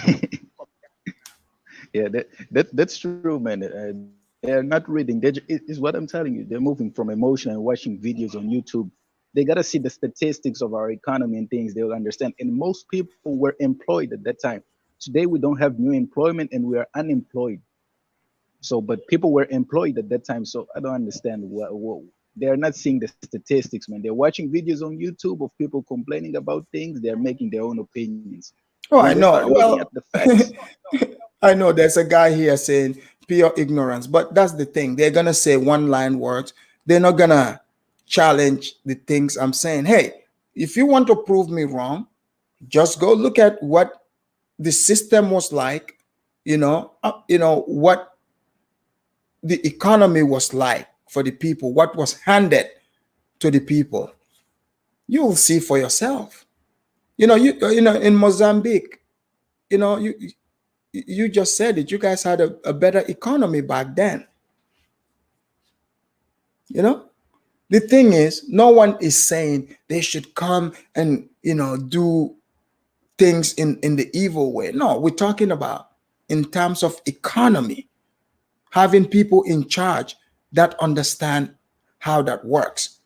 Because the African way of doing things is certainly not working unless these people are telling me that it's such a wonderful place, everything is working. Then I'll be like, okay, cool, I agree with you, and I won't talk about it again. Here we have somebody. Let's see. Diego, I'll put you in the backstage and bring him for a second, okay? Okay, go ahead. Okay. Rob, Bo, is that your name? Bo? Yeah, you call me Rob. Rob, where are you calling from? Well, I'm calling from Canada. Canada. Welcome to the show, Rob. So, Rob, are you African? Yes. Kenyan. From where? Oh, Kenyan. Okay. Yeah. Sorry. Yeah. No, I was gonna say, what do you think about what you've heard so far?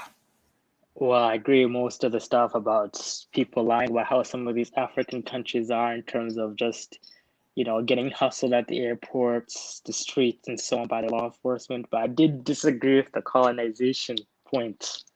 What point do you disagree with there? That it was particularly better.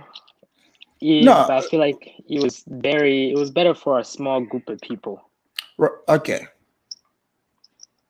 Yeah. Okay, but don't you think, right? Yeah, so, things will run better. Things will run better in terms of infrastructure. Yeah. What I'm saying is, right? Okay. Mm-hmm. When I say the colonization, like back then, a lot of people weren't aware, right? But think about now how many people are aware, and still Africa is messing up. If they can bring that system and run it that way with a lot more people now aware with technology, don't you think it would be better? Yeah, there's just a lack of educated people and just like civil services too, also engineers, so on. The court system's always backed up because these countries, when they were in independence, like I think Congo didn't even have anyone with a college degree when it was independent. So this is kind of the country that we're talking about. That there's no real proper systems there. Yeah, that's what I'm saying, because it's like there is a lot more Africans now, right? Yeah. That have been socialized in the Western system and understand Africa at the same time. But the reason why they cannot implement that same system and make things run is because they've resorted to, quote unquote, the African system, and everything is being run down to the ground. Yep. So when I say colonize, doesn't mean necessarily how people are picturing it to be, like how it used to be. That's not what I mean. Yeah, and I feel like, I'm seeing some things in the comments that I just want to address now with what's it called, Amilcar. It's saying that it was better under Portuguese rule for those, Mozambique and Angola. They funded and destroyed a lot of these countries. Mozambique was a country that was powering itself, building hospital systems, but you said you had white South Africa come in and funding rebels to destroy it. So there were elements there in Africa in the beginning of colonization or decolonization of educated people. You understand? Hold on. You said there was what? There was, in my consider African history, decolonization period. The first crop of leaders were good, but you see how most of them were gone. In Burkina Faso, you had Thomas Sankara gone. In Mozambique, you had something very similar. So in a lot of ways, colonization never really ended when it came to us enacting our own independence. There's too many African dictators for that to be just a coincidence. That's what I'm saying. So you would see if because you see, the Africans respond better to the white man. Mm-hmm. Have you noticed that? Yep. They respond better to the white man. This is why I say, just maybe colonize it for another 50 years and give it back, but educate a lot more people to be assimilated. That's all I'm saying, because when they had the white man there, these thieving problems, they didn't have that, because the white man would put you in jail. And I just want to mention, the other countries, when they develop, they spend money to send the people to Europe so they can become, learn civil service, education. The Chinese, in particular, sending hundreds of thousands of people. It doesn't take you don't have to send a lot of people for a country of Gambia, 2 million, to come back Yes. and Mm-hmm. but where is the money being spent? I don't know. Yeah, the money has been spent on Hummers, festivals, parties. Yeah, I mean, like if you go to Gambia, there's constantly parties. Like they have these political rallies. Oh, trust me. Oh yeah, those everywhere. All they do is cook lots of benachin. Most people call it jollof rice. There's drums everywhere. People are ready to rock and roll. You see? Yeah, that's the issue also in Kenya. They have whole stadiums for political rallies. So the same thing. So it's like people are promoting incompetence. So that's my whole point here. That's what I'm trying to highlight, so people can see, because most people, they just want to be in their feelings. But if you step back, right? Yeah. If you step back and look at things, you look at things objectively, you would see exactly, what I'm talking about. Yeah. So Rob, go ahead. I saw another African YouTuber talking about, we gotta come to Burkina Faso. It's a nice country. That country has terrorism, hundreds of people, and I feel like it's such a how could you tell Black Americans to come to a country where that much terrorism? If you told Black Americans, let's go to Botswana or let's go to South Africa, that would be reasonable. To tell them to go to a country with extremism that's rampant, it feels so, I know it's just leading sheep to the slaughter. So what do you think about some of these Pan-Africanists who are saying they're gonna go to Kenya? You're from Kenya, right? Yep. They're in Kenya. They want to come and build electric grids. They want to develop Kenya. Do you think this is developing without them? Okay. Without them, you have investments. There are people there that the country is progressing with or without them. I saw that one YouTuber, Brandon or something like that, trying to buy that dusty land. And that's the thing. They can't afford to go to certain countries. There's a reason why they're not in Namibia or South Africa. That's why they're trying to go to poorer countries where they can be the king. Yeah. In some of these countries, you can't buy land. You have to be a citizen or permanent resident. Yeah, Gambia is the hood, unfortunately. Mm-hmm. And as you can see, country to be allowing people to buy land. That's what's crazy to me.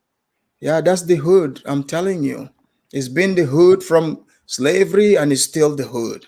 But I'm gonna bring in Kali Enigma. Just be in the backstage here for a sec, okay?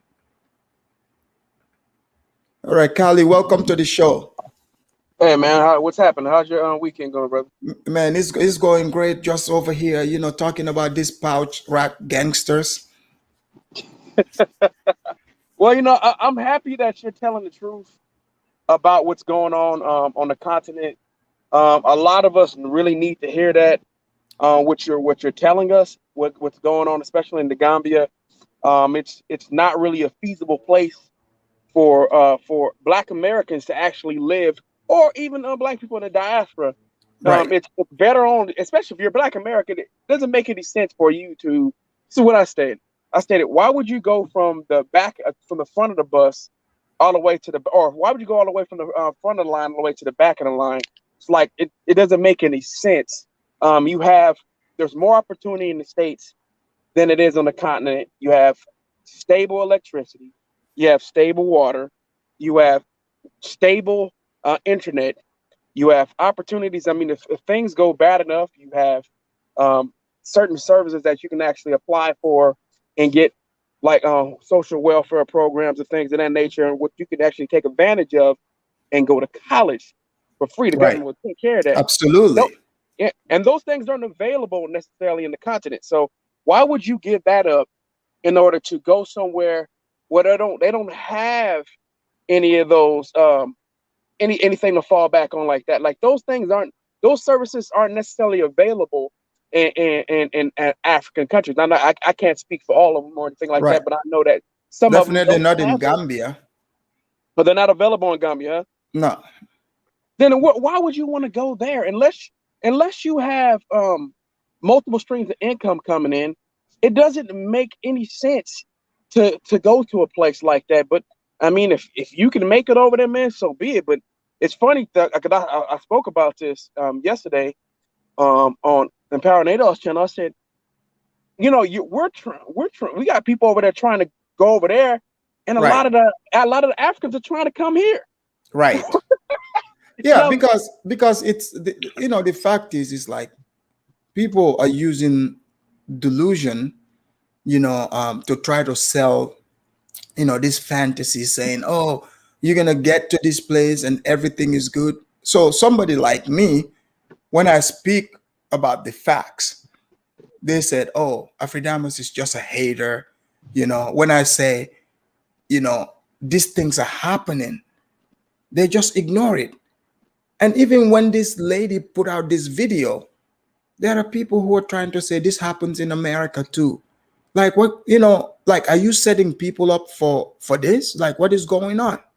So my point is, people here that are talking about they want to go live their fantasy. Hey, that's great, but you have to know this is part of the place too.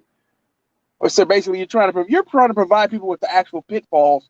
Right. So, what you're providing is rationale, and you're being reasonable.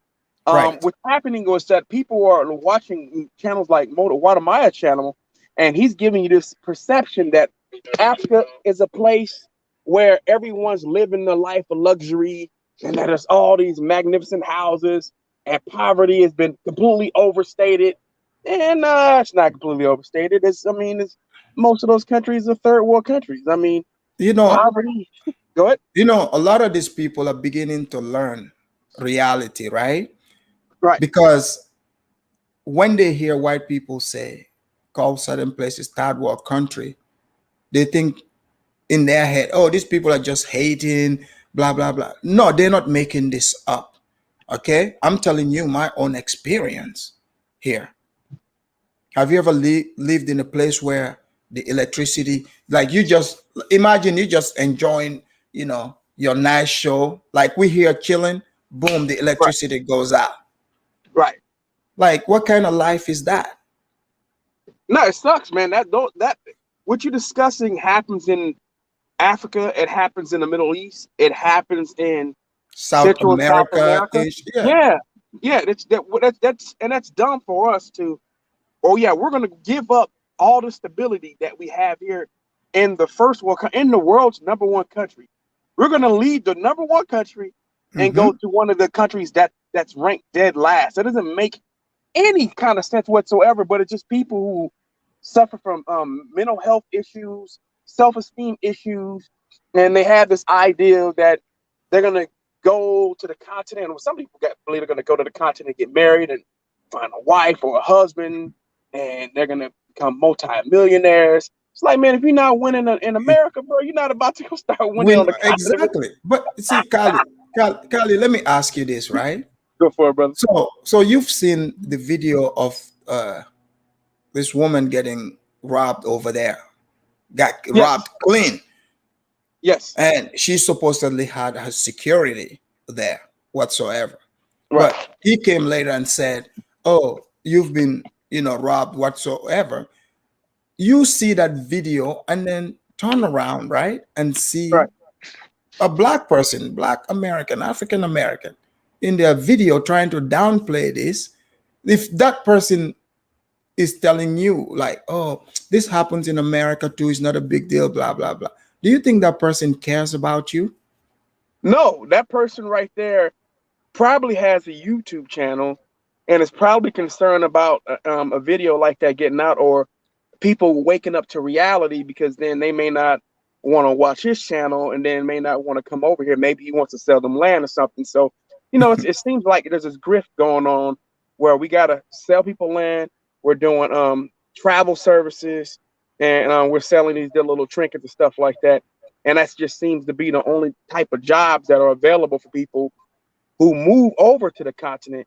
And it's just like, man, look, I always tell people this, because I used to have that pie in the sky type of mentality too. And and Pan-Africanism is a great concept if people will have the right mindset. Most people do not. So especially, you can't have Pan-Africanism without the continent of Africa. It just doesn't. You can't, because that's what my brother Nakmizi said is the black factory. So if That's what I call it too.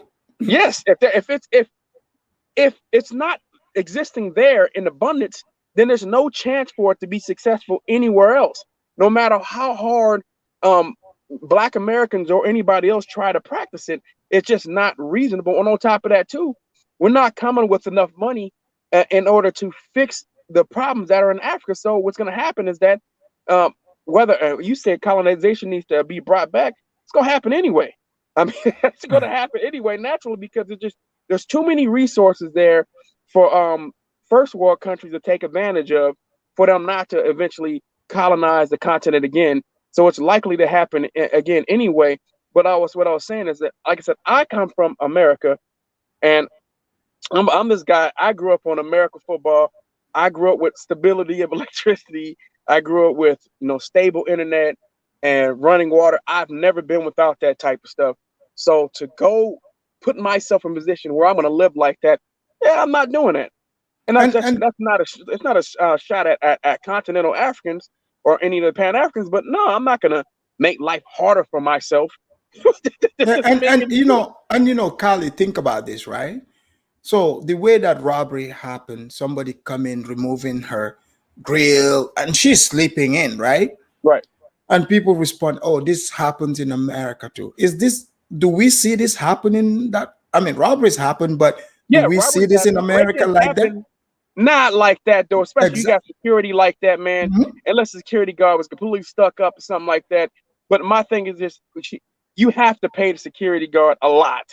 You have to make sure that security. You got to give that security guard motivation to want to stop that break-in from happening.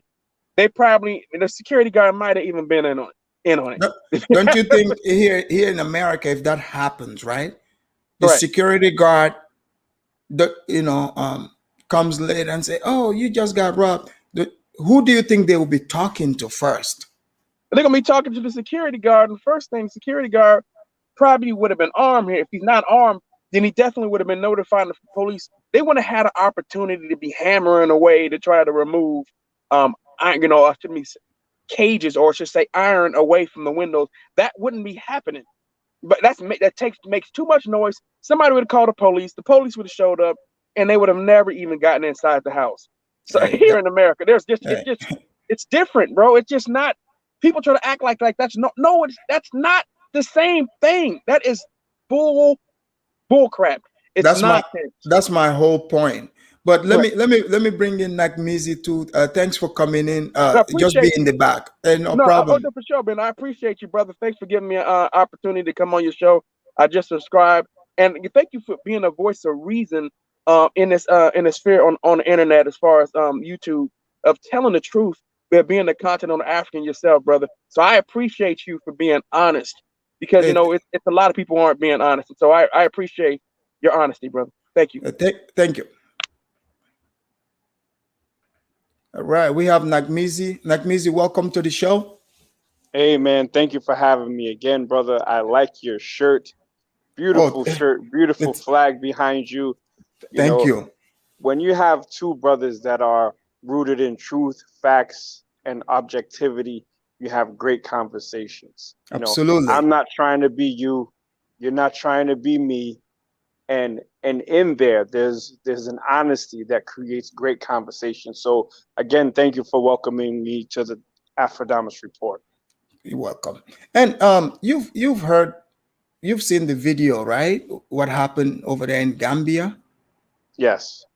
So watching that video, you know, what did you what's your take on it? What you've seen and what you've heard me describe?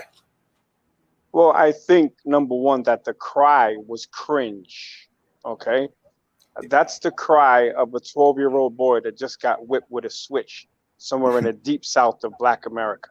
That's Right. with that hyperventilating, like that. It was cringe. If you're that traumatized, the last thing you're thinking about is pulling out your phone and making YouTube videos. Right. That phone is supposed to be to call any Gambian connects that you have down there, and if you're smart, you'd have that, or the police. Okay, you'd probably be better off calling the connects because they'd come quicker than the police in most times. Now, Yeah, the police wouldn't show up. exactly. You know, as I said, you call your Gambian connects. Right. But what I noticed about the video was this: she was in a walled compound with the bars on her windows. That tells me everything, and it's no shade to Africa. There's places that No. in It's the Caribbean. look, you know, trust me. Like I said, for a lot of people, they want to get into emotions, right? But you notice over here, the Afridamus report, facts over feelings. Feelings. So yes. if somebody interpret it as a shade, you know, that's their interpretation. But right, hey, so we gotta I lay got it you. out. So I'm not gonna make apologies for what I say. So check Right. it. Look, I've lived in places that had bars, and there's a reason. It's because of socioeconomic conditions. So Right. if you go down there with your big earrings, your head wraps, your dashikis, right, smiling at everyone, calling everyone brother, Hotep, Ashe, and all of that, what you are is what? The BAG. The The bag. bag. Mm-hmm. Okay. And look, what we have to realize is Black Americans and diasporans. Yeah, you go down there thinking, oh, family, family, family. They're looking at you like, yo, I don't know you. Right. Okay. But you have some things that can make my life a lot easier. And you take it out of Africa, you put it in any place on the planet. Those sort of conditions cause for break-ins.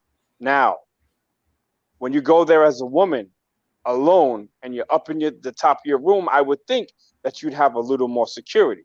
Right. So there was some fundamental security lapses there, that you're going upstairs, you're sleeping, you can't hear bars being taken off your window. You don't hear, like, not even the bars taken off the window. In my house, if a window opens, there's going to be a change in temperature. There's going to be a breeze. There's going to be something that's going to say, hey, something ain't right.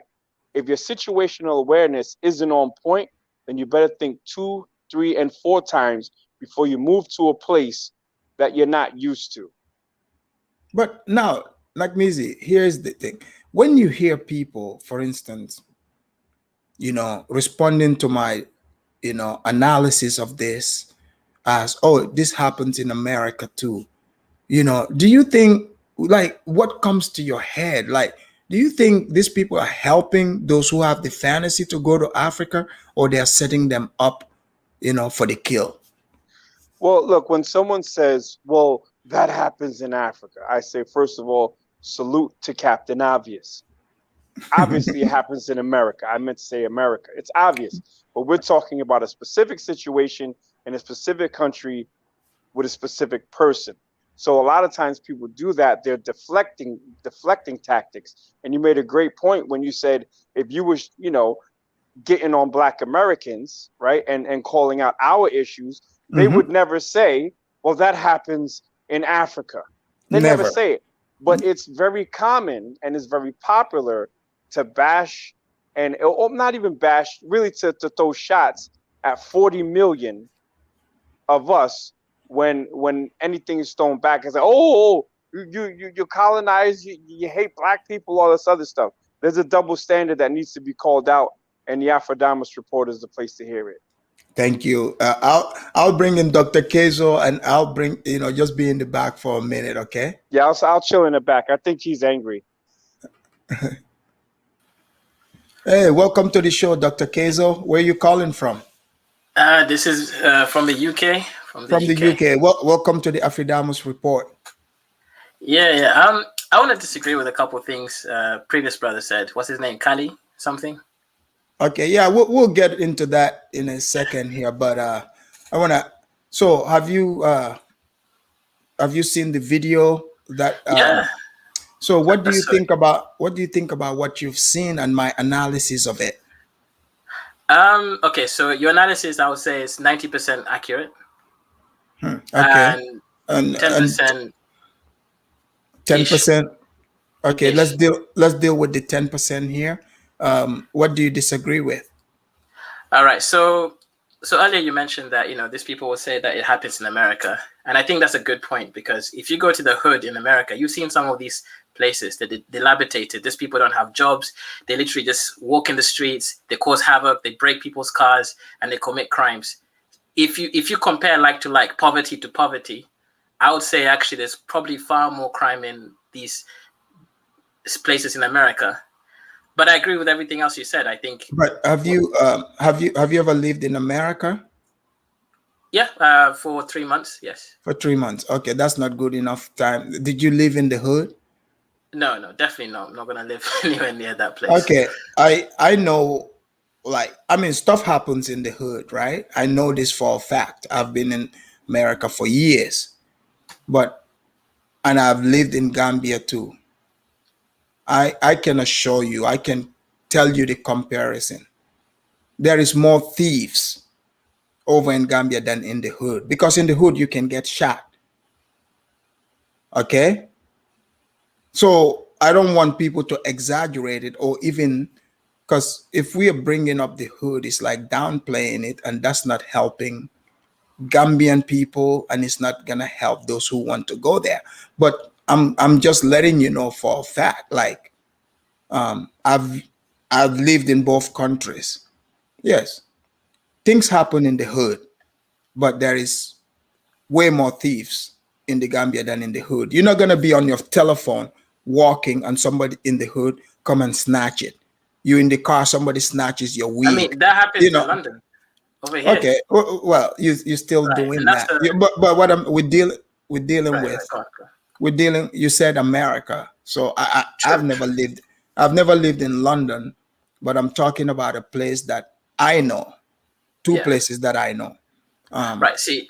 Okay. So let me explain what I meant. But if you notice, the show is not even about comparing the places. We're speaking of a situation, because this here is almost like an epidemic now in Gambia. Even the news, they talk about it. Gambian media, they talk about this. We want it to change. You see what I'm saying? But when people come and start comparing a first world country to a third world, I mean, that's a bit crazy. Right. But this is where I agree with you, right? So the main difference between let's say the UK, sometimes it happens in London, people come up with motorbikes and they steal your phone. But the main difference is this: when you go to, let's say, an African country, I will use Kenya as an example. It doesn't happen a lot, only maybe Nairobi, not Nairobi. They actually call it Nairobi because you're gonna get robbed. I've been robbed there 3 times myself in Nairobi. Why? It's because when you go to Africa, you look different than the native people. Even if you were born in Africa, your face, the color of your face, the tone, the quality of your face, you're less sun-stricken. There's a kind of glow you have that they don't have, most of them. You come there. Are you saying this because you think in Gambia they're stealing from all the people that come from the West? Is that what you're getting at? No, it's easier to steal from people from the West because you can tell that they have something most of the time. It's easier to make them a target because most of the time you have a phone or something. I just told you, like in Gambia, like I literally described everything that, like, it's obviously the majority is the natives of that country, and that's who this is happening to. They're not picking out this person is this person. The opportunity presents itself. You're riding in the car. Oh yeah, it slows down. There are people around. They're gonna snatch this in a Right. crowded place. They do this type of stuff. You see what I'm saying? Or they would come intrude into your home like they did with this woman Right. and steal her stuff. I mean, I don't know what happens Yeah. in Kenya, No, I but agree with you. The but point this I'm is making, yeah, I agree with you. so my thing is like when we try to say happens in London, happen in America, is muddying the water because I live in America, and I can guarantee you, like with the hood, people hear the hood, they hear stuff, but this right here, like what goes on in that place, you cannot compare it to the hood because people have, you know, people have guns in America. You see what I'm saying? So this is not, it's not really a thing. That's what I'm trying to tell you. This is not a thing. So I don't Yeah. think we should be bringing in America. Okay, but yeah, I wanted to clarify that. I agree with you. What I meant with the Kenya situation is that when you live in a comfortable country, like let's say the UK or America, your street smart is not as wise most of the time. So when you go there, Are you serious? yeah. Your streetwise is not the same for the environment that you're going to be going in Africa. You You're you used to don't- the streetwise wait. of here, but not for there. Yeah, but you don't think an American here who's street smart. I'm not talking about who's not street smart. Who's street smart, would be able to see all this real quick. They can, yeah, they will. But most people are not street smart. Most people are here, Pan-Africanism, they're just normal people. So at the moment they get there, they're basically sitting ducks, waiting to be shot down by scammers. Promised everything, they meet the wrong people. So the point I was making here is most of these people are not street smart people. So when they get there, they're dealing in an even more harsh environment because these people are ready to strike. And they've got no mercy. I mean, and they're smart, One time in Nairobi, they hustled me nice, What they did is they sold me a phone. It was a Samsung S3 for like $20. I was thinking, this is too cheap. But it's real. It was not Chinese. I checked the camera. So the moment I paid the man, he walks up and then he tells me, oh, let me get my SIM card out. So he takes the SIM card out, but he replaces the phone with a brick phone that's not real without me seeing. So I take the phone and I realize, crap, this is fake. But I've already walked. His friends are waiting for me, 6 of them, waiting for me behind where the security guard with the gun can't see us. So then they start taking out their hands, give us money, give us money. Now I'm thinking, I have an iPod, I've got my laptop, I've got my phone, and I got some money, like $250. So what I did is I had to be smart. I had to tell them, look, I've only got $10 here. This is all the money I need to get back home. So I begged them.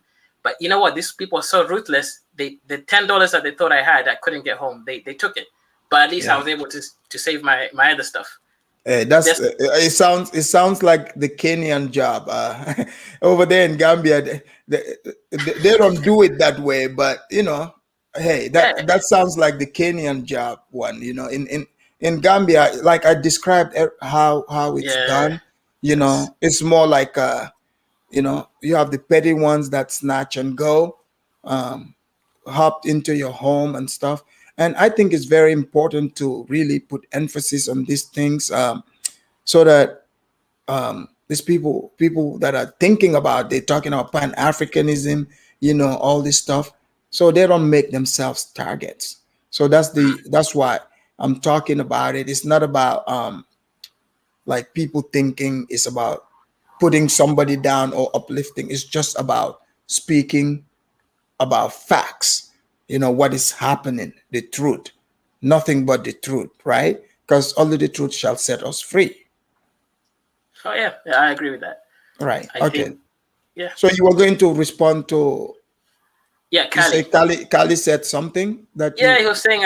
See, this brother's never been to Africa. He was saying a lot of stuff like, there's more opportunities in America. He was saying that there's no electricity. He's talking about the poor countries. And let me tell you, in Kenya, we got electricity every day.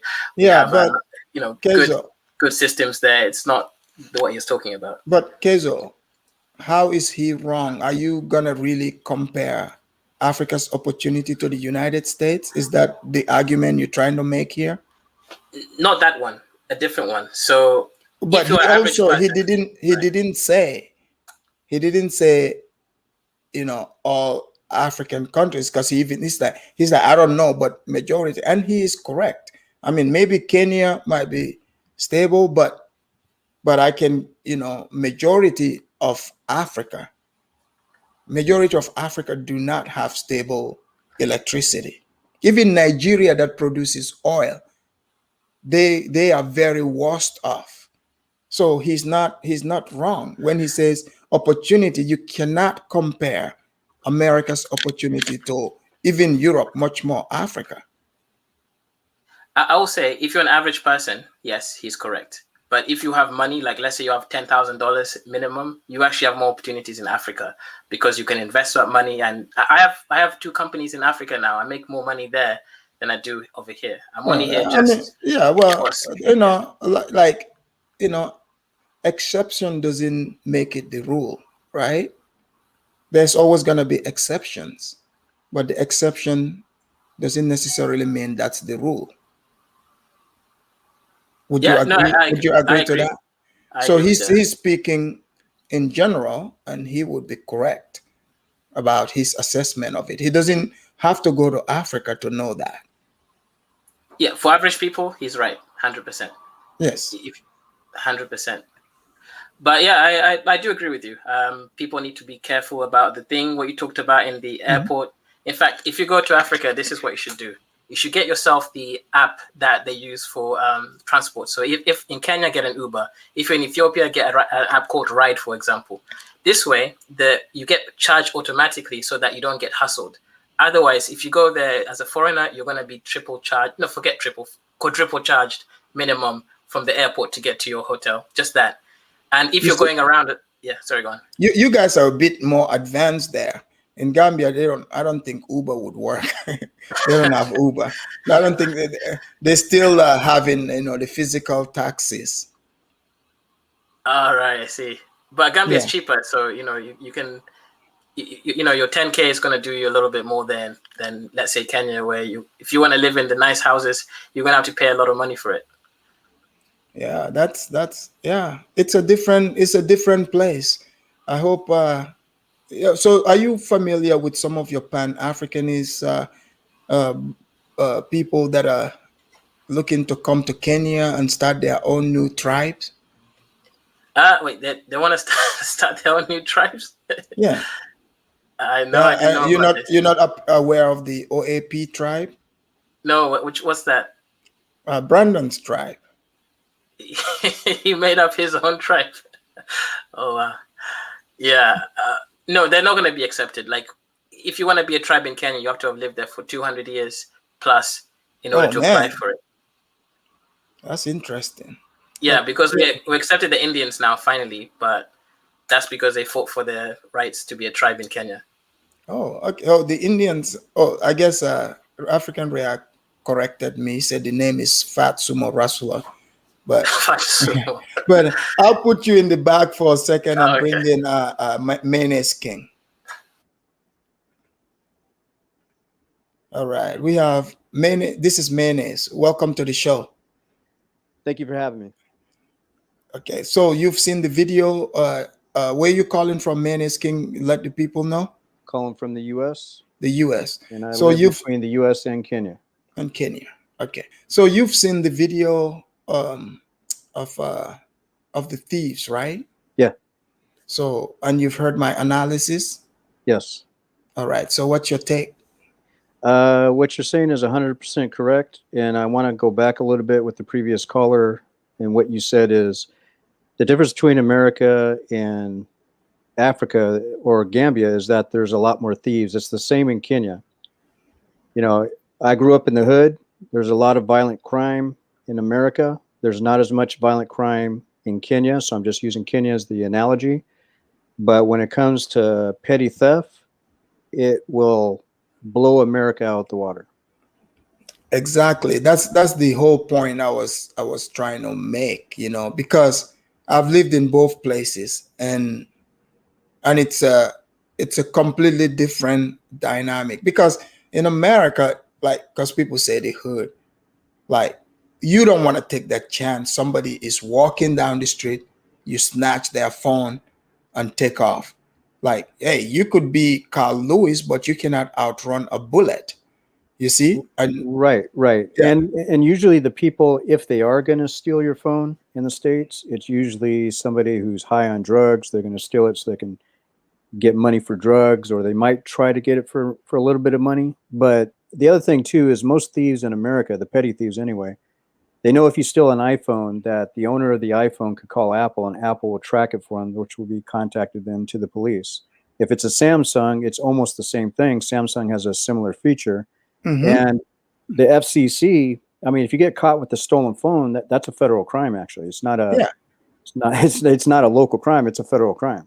yeah. Like if somebody, for instance, steals my iPhone right now, I can just come and sit on my laptop and track it where the phone is.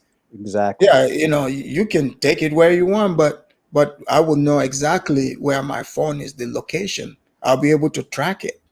Exactly. So the comparison is not really, like, that's not what it's about, because we want to talk about what actually is going on at a particular place, because some YouTubers are making videos trying to downplay this, but to me, they are setting people up for failure.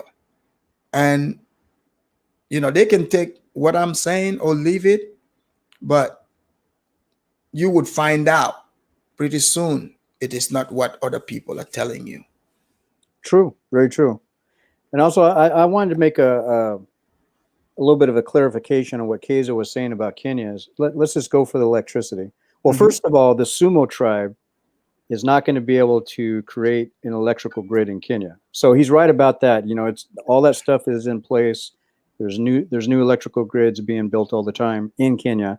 So the Sumo tribe doesn't have a chance. But when it comes to like stable electricity in Kenya, it's much better than what it was back in 2014. However, I just got back from Kenya last month, and 3 times within 1 week, we had power outages. In the neighborhood that I was in, because me and my wife were staying on the coast, had brand new wiring throughout the area. So they were upgrading everything, and we still had power outages. Now, the longest it was out, I think, was about an hour. The shortest time was like 5 minutes, and another time was like 30 minutes. But still, it still happens. It still happens in Nairobi. Unless he goes to Nairobi, or robbery is what we call it, because that's where a lot of cell phones get stolen and all that other stuff. He's probably got a great generator where he lives in Nairobi. But even in Nairobi, throughout the week or a couple weeks, most people are going to experience about 1 power failure a week. So it still happens. Yeah, I've never been to Kenya whatsoever, but I was surprised to hear when Dr. Kezo said they have stable electricity. Like, I don't know if he's comparing it to America, but it's definitely not like America. But like I said, between now and 2014, it's a big improvement. Because in 2014, used to be it's not stable. It's much more stable now because they've done. No, what I mean, it's not 100% stable or 99% stable. No, they still have power outages. Yes. So it's not stable. Right. Okay. All right. Well, I'll bring in Mimi. I'll put you backstage too. Okay. Okay. Welcome to the show, Mimi. Hey, Afridams, how are you? I'm doing well. Where are you calling from, Mimi? From the South. From the South. The South Pole? Yeah, the South Pole. Let's leave it like that. Okay. I just want to be fair and balanced because I'm just like you. I've been here for almost 2 decades now. But you are not going to compare America and a small country like Gambia when it comes to crime. Yes, I am not going to downplay the thieves in Gambia. It does happen. And there are break-ins going on over there. Okay, but for you to say that this don't happen to the hood, do you know that a Gambian was killed in Atlanta? Somebody get in her house, somebody that cut her grass, let me finish, kill her because she knew the lady have gold, left her over there every single day, call his people to come loot the place every day. They will come and pass the lady. You cannot compare Gambia and Atlanta. I mean, like in America. Okay, hold on, Mimi.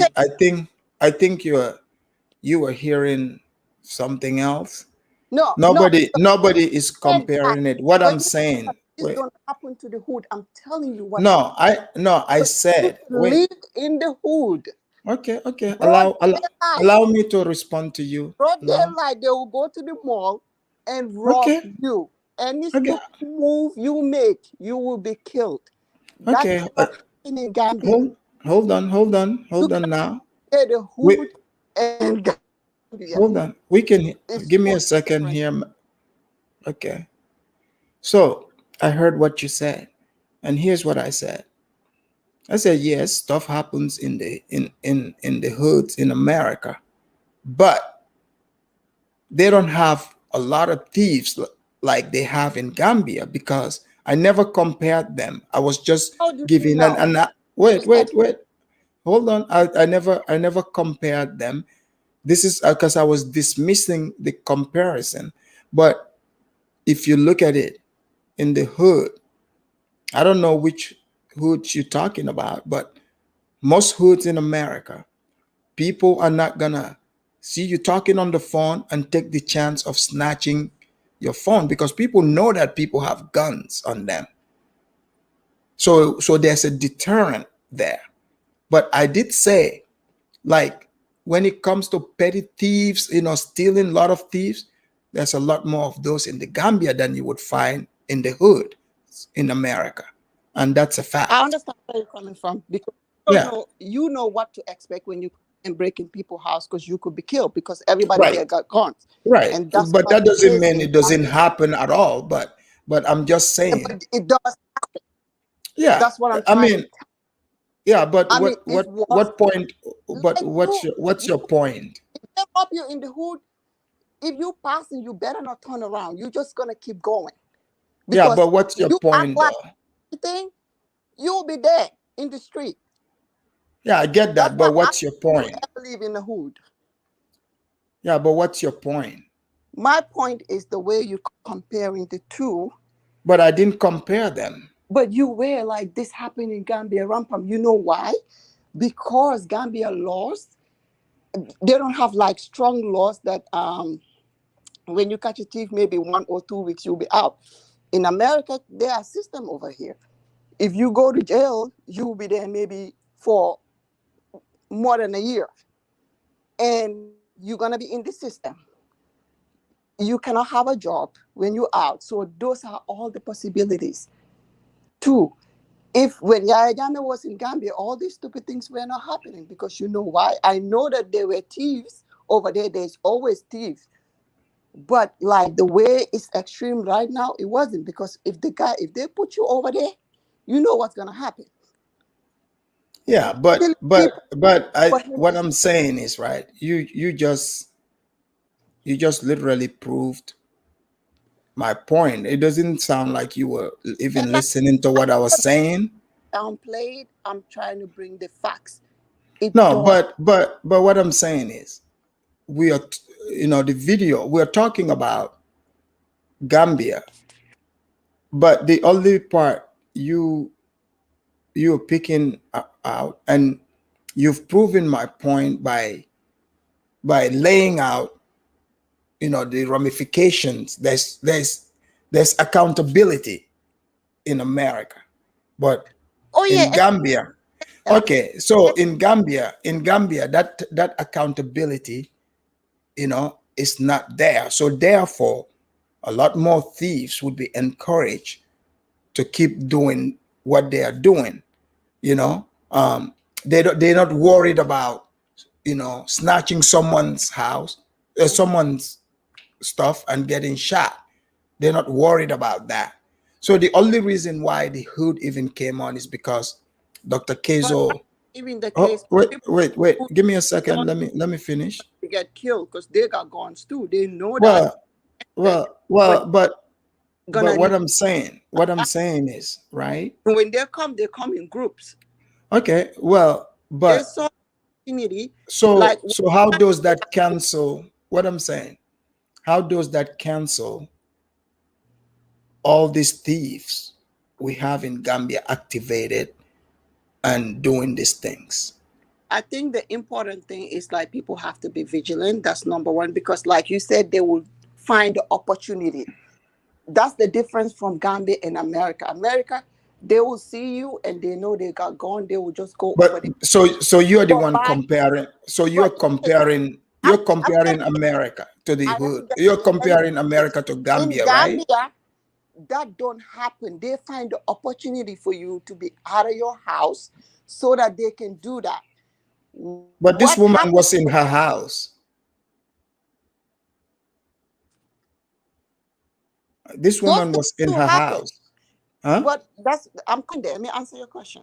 Hmm. What you need to do, what we need to do as Gambians, we have to set systems in place that all these things that are happening, I'm not going to say we're going to eradicate it because that's not realistic, but it will like reduce to a point that like the thieves know that the possibility they're going to get when they get there, like when Yaya Jame was there, people were not crazy enough to do the things that they're doing right now because you can be dead.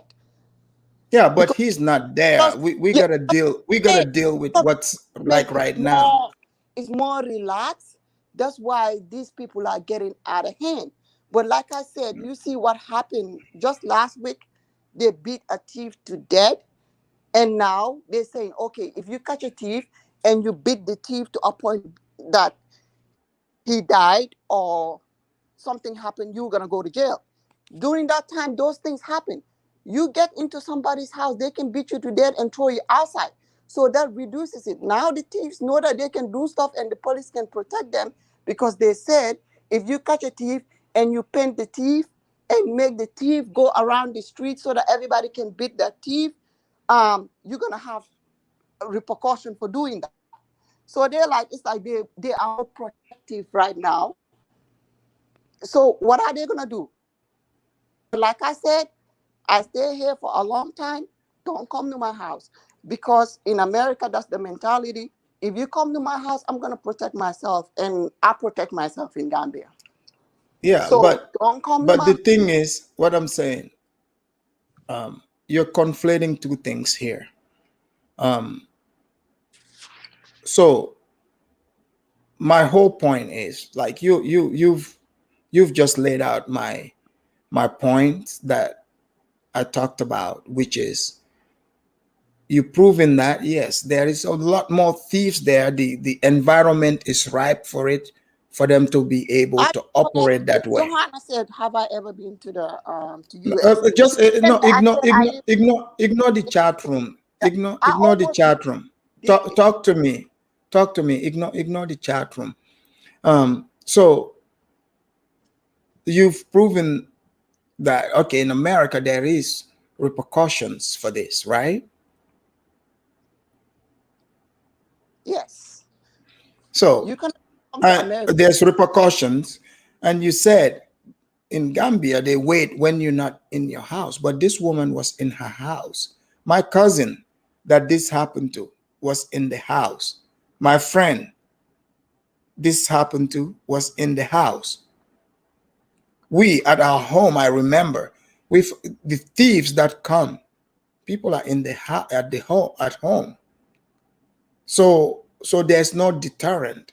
The whole point is in America, especially like even in the hood, the casing is usually them. Most of the time, they make sure you're not home because confronting somebody face to face in their home, that's dangerous. You know this. And also in America, when someone is stealing, they are going for a lot more. So that it doesn't change what we're talking about But here, because um, because most of you the time, if you talk about like Yaya Jammeh, right? Hold okay. on. Yaya Jammeh, like that, he no longer, like that situation no longer exists. That's like in the past. That no longer exists. So we have to deal with what is now, because that's what we're dealing with. That's what we're seeing. You see? So, and even like this culture of stealing, this didn't just start. I'm some of the things I'm talking about, it was when I was a kid too. It's very common. It's when I was a kid. These things happen quite often. I literally know people that steal. Only Gambia. It's only Gambia where you see a very well-known thief can just be walking around with no problem. In America, if you steal, there is a problem. If you get caught, you go to prison for a long time. And that's what I said. Yeah, that's what I'm saying. There's repercussion. So the reason why so that's why I don't want any people to compare the two. They are not the same. No, I corrected, but what I'm saying. So let me ask you this. So are you saying the hood in America has more thieves than Gambia? Absolutely. Are you serious right now? Even though wait a minute. Wait a minute. Even though serious. give me a second. Even though you just told me. No, wait a minute. No, I'm even though they know that there is but Mimi, but they will still do it. But what I'm saying, Mimi, go how to many go to the hood. Hold on. Just calm down for a second. Me, calm down for me. Calm down for a minute. Calm down. Okay. In America, you saying the hood, you can avoid the hood, right? You can choose not to live there. But Afrodamus, when you said that, no, wait. I'm coming.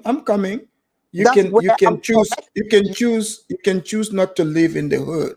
That is true. Okay, so you can be away from all that in America. But in Gambia, what I'm saying, in Gambia, they are bringing this to you. That's my whole point. So I'm not comparing the two because that's not why we're here. I want to highlight exactly, what we're seeing. Even yourself just said, let us know that the laws are not regulated. They don't regulate this. So therefore, you cannot compare a place that is in shambles, that is unregulated, to compare. Finish. Well, you gotta hold on. You gotta let the host hold on. I'll have to mute you, Mimi. Give me a sec. You gotta let the host speak. You've laid it out and explained that in America there's repercussions. In Gambia they don't have that. I really don't want to get pulled into that conversation because it's apples and oranges. Like this place literally don't have any laws. America has laws. The hood is governed by the laws, and people know that you have gun or whatever, it doesn't have to be the hood, or you don't have to live there. But I just explained, you're coming to a place, you're dealing with people that are thieving from the airport to begin with. You have people in uniform who are supposed to regulate this. They themselves are the thieves. Your watchman, your security guard is the thief. They are colluding with the thieves. You are in the van or waiting for the car to come, or you're in the car. People are stealing things. They're snatching your phone. They're snatching your wig. They're snatching stuff. This is not happening to people in America if they are not around that. You could literally avoid that. You're not coming into an American airport and a TSA person is trying to, get money off of you, or making up their own laws. That's not happening. You're not driving on the street getting pulled over by a policeman and they are asking you for money. This is not happening. So we just have to face reality. We need to stop. Seriously. Can I talk now? I feel like acting like when you go to Gambia, the moment you step your foot down, people are snatching your phone, people are snatching your wig. That's not the reality over there too. Is it a possibility? Absolutely. It happens. I go to Gambia every year. Nobody snatch my phone. Nobody snatch my wig. So you have to say it like it's a possibility that can happen. But don't say that the moment you get over there, the security is getting your stuff. That's not true. But you're the I one go over adding, there, I you're the one, nothing. hold on. Nobody. Hold on. You're the one adding all those words, saying the moment you get there. That's not what's happening. I didn't say all that. I said this happens and it's a fact. You could literally like Google right now. You can Google Gambia and thieves. You people would see it yourself. It is put there by Gambian people, by Gambian government. They will tell you this. So are you saying all of us are not telling the truth? Afridamus, I never said that. And I'm going to repeat myself. I said, is there a thief in Gambia? Absolutely, they are there. And they will find an opportunity to get your stuff. Yes. But the way you are saying it, that's what I'm saying. Like the moment you step there, the security are there to get your stuff. You walk in the street, they snatch your wig, they snatch your phone. It's not like that. Does it happen? Yes, it does happen. Like every other places. But it's not like only Gambia you walk. Hold on. Mimi. Hold on. Mimi, I've lived in America, right? For years. I've lived in Gambia. I've lived in other African countries. These things, stuff happens in America. It's never happened to me. I've never seen, it's never happened to me.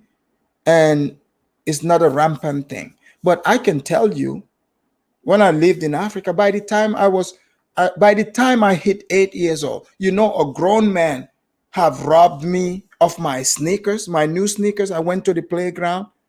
They robbed me, took my sneakers off my feet. That happened. They wash your clothes, they try to dry it, people snatch it, they steal it. So let's not play that. Gambian people would disagree with you.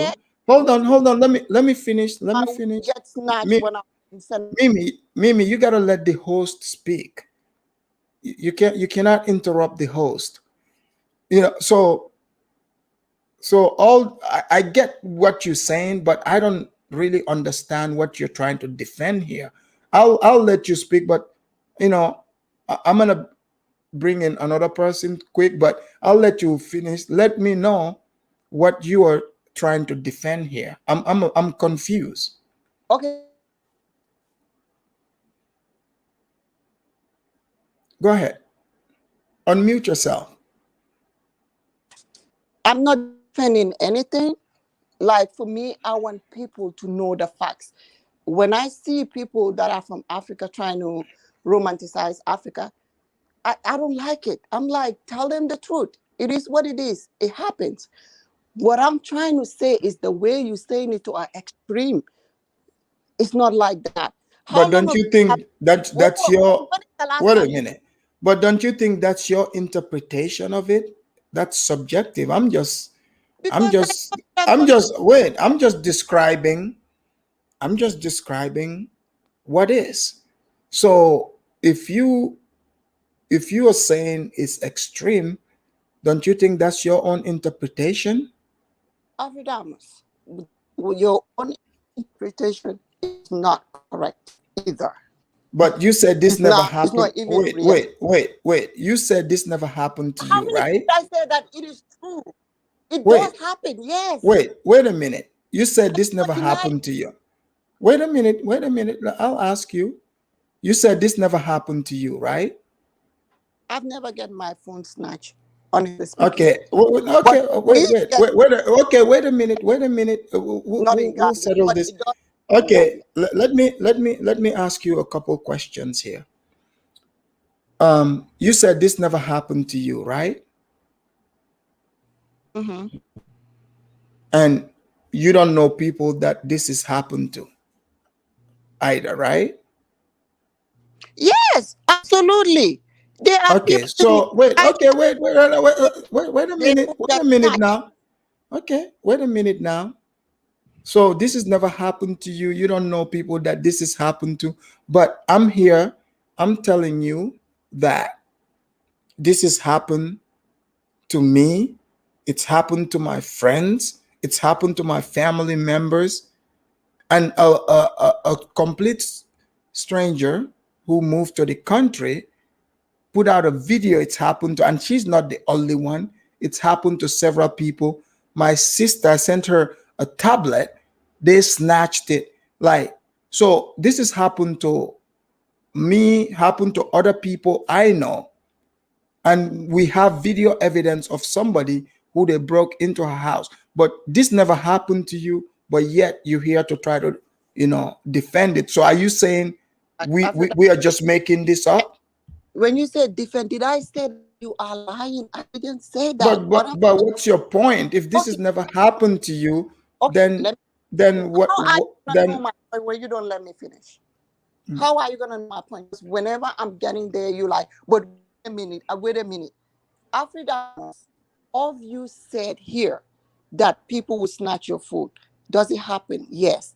They will snatch your wig. Yes. a whole That lot, happens. a But whole lot. listen to me. It's not like you just walking from the airport and people are just standing in the corner trying to snatch wigs and phones. That's what I'm trying to correct. It's not realistic. Okay. So who said that your wig would be snatched outside the airport? We're talking about when you're in the car. Wait a minute. Put your No, there. I People said when you are when you're in the car. car. Wait a minute. When you're in the car around that turntable area, Serakunda Market, Westfield area, Bacau, I can name few places. This happens there quite a bit. I just named places where this happens at. Africa, when is the last time you've been to Gambia? I'm just Well, that's not the point here. okay. That's what I'm saying. Never. That's not the point. You keep saying, wait You a get minute. news too from some Gambia or whatever they put out there, and most of the time that's where we get our news. But I'm telling you from experience that somebody who goes to Gambia every year, like you are not going to compare Gambia and America. All you said, I've never denied it. I said it is correct. All those things happen. But in America, what happened to that lady in America? 99% of the time, if that happened to you in America, you will be dead. If you're not protected, you will be dead. In Gambia, And what I'm saying, you keep saying that I'm comparing America to Gambia. Wait a minute. Mimi, wait a minute. Live in the hood. Mimi, I just live there. okay. Calm down. Calm down now. Calm down for a second. It sounds like you have your own argument that you want to pull me into. This is not what the topic is about. Let's focus on what happened. What's happening in Gambia, what this woman went through. Okay? So you were giving me hypotheticals. I don't work with hypotheticals. I work with things that happen. So let's focus on what happened. You know, I'm not here to say, you know, this happened in America, this doesn't happen. You know, it's just a conversation somebody brought up. And, you know, I shut that down. I don't want to get pulled into an, you know, an argument that has nothing to do with, you know, what I'm saying. So are you saying that people's stuff don't get snatched? Why do you want me to keep repeating myself, Afrodamus? How many times did I say I do agree with you? Okay, then we on the same page then. We good then. I never deny it. Oh, good. I'm glad we finally cleared that. But I don't want to. But you're talking about America again. No, because you were comparing. Let me just Mimi, say. okay, I just told you I did not compare them.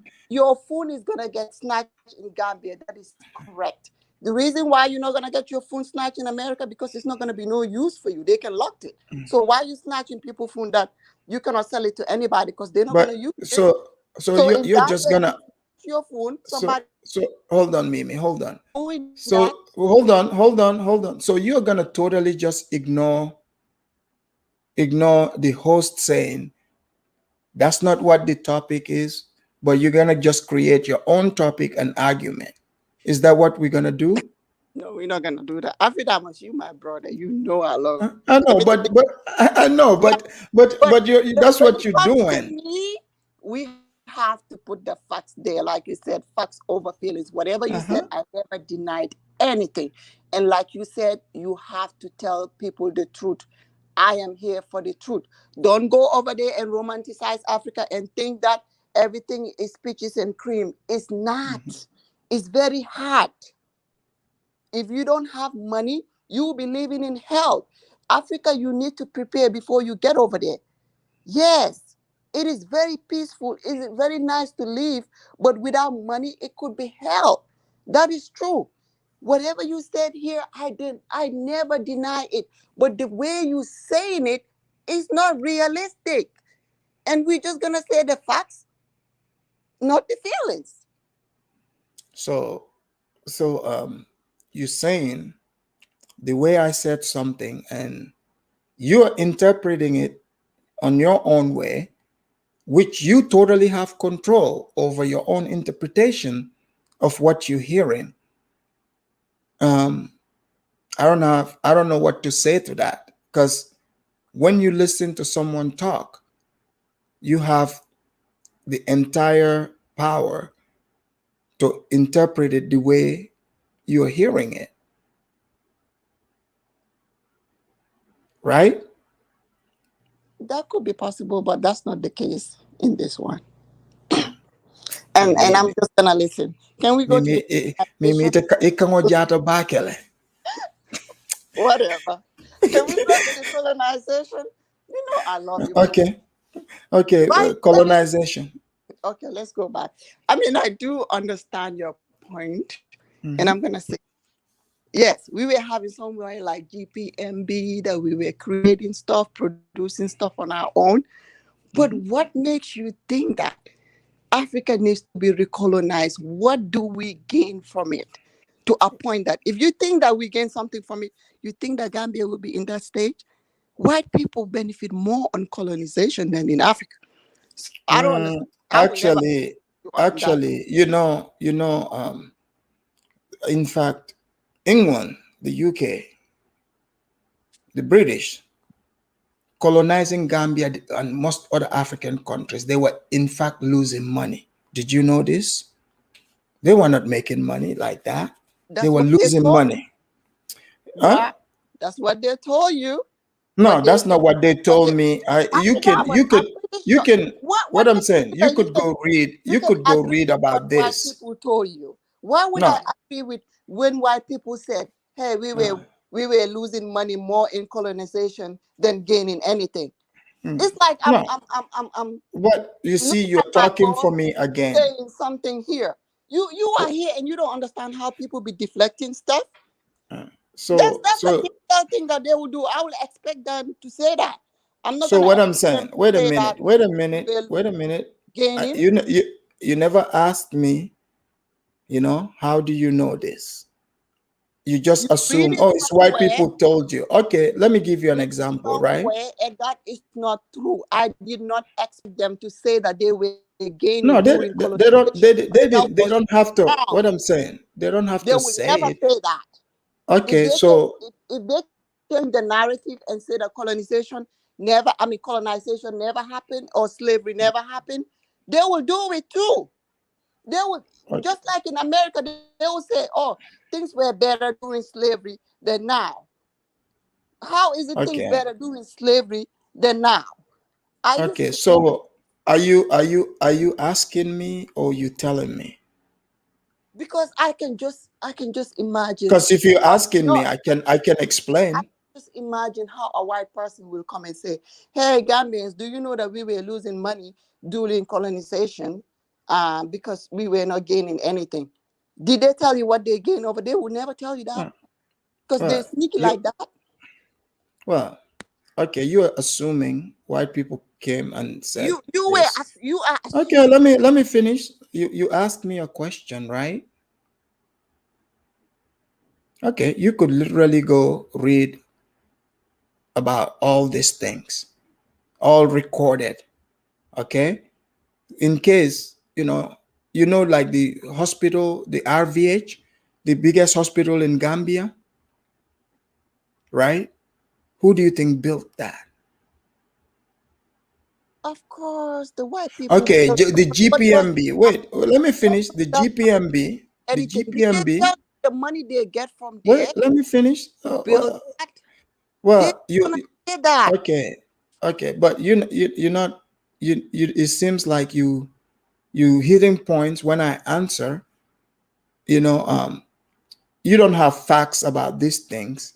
So when I'm laying facts out, what is recorded and what is proven, you know, um, you run to something else. But I'm over my over 1 hour that I wanted to stay. Like I went over 1 hour 8 minutes. I'm hungry now. I have to go eat and It run seems some like air. no, I'm not talking about you, but there are some people in the chat that it seems like when you're not talking about them and you bring in Africans down, they seems to like it. But But if how am I it's the bringing Africans other way down? around, no, I'm just saying, but if it's the other way around, they will be there. Oh, you are dumb. You are this. You are that. At least I am agreeing to you at some point, but we're gonna have to balance it. But with them, when you talk about them, nothing is true. I mean, Am I not telling yeah. you? Well, the thing When you is, come over here tomorrow and talk about the Olympic hood rap, they will be on your ass. But yeah. I mean, it's now normal that for you're talking me. about Gambia, everybody is like, shut up. You think Yeah, that will get to me? No, I'm not that one. yeah. It's okay. I mean, it happens. I'm sure in another news, people would. It goes both ways. But I want you to know, I'm not here. I'm not bringing people down. I'm not going fabricating stories about No, places and people. If I were doing that, then you could say I'm bringing people down. But I know people sometimes they're not gonna like what I'm saying, but no. when they kick back and listen and hear what I gotta say, trust me, And what I you always know. tell you, I always say that people need to understand you. When they say you don't like African Americans, I said that is not true. You guys have to understand the guy first. He doesn't hate you because it's the fact that they don't want you to talk about them. But if you talking about Africa, oh, shut up. He's right. You don't even know. I'm pretty sure I know Gambia more than Afridamus because Afridamus don't go the way I go over there. And you're sure about this? Okay, I don't want to I'm start another one, but I'm gonna let you go because I'm not defending anybody. I'm I'm just gonna I'm do just my closing but here. thank you for having me. Hey, no I, problem. I'm Thank you, ladies and gentlemen, for joining me on the Afridamus Report. I actually got hungry. And yeah, sometimes, people are gonna not gonna someone are gonna like what I say, others are gonna like it, vice versa. But that doesn't mean I'm bringing anyone down or fabricating stories about anybody. Yeah, Amilka said I'm pandering. I don't know what he means by that. This is why, my thing is I don't do these group things because, um, like, people like him and other side, they might not like the reality of what is going on. So, when like I said, when I put stories about, like what about like Black American stories, they never say I'm pandering, but somehow something that is affecting people. I'm talking about real life people. It has to be called pandering. This is the problem with Africa. It's not the physical place itself, it's the people. They can be the problem because, as far as someone like Amilka is concerned, I should not talk about this. I should just ignore it whatsoever. But, ladies and gentlemen, thank you for coming to the Afridamus Report.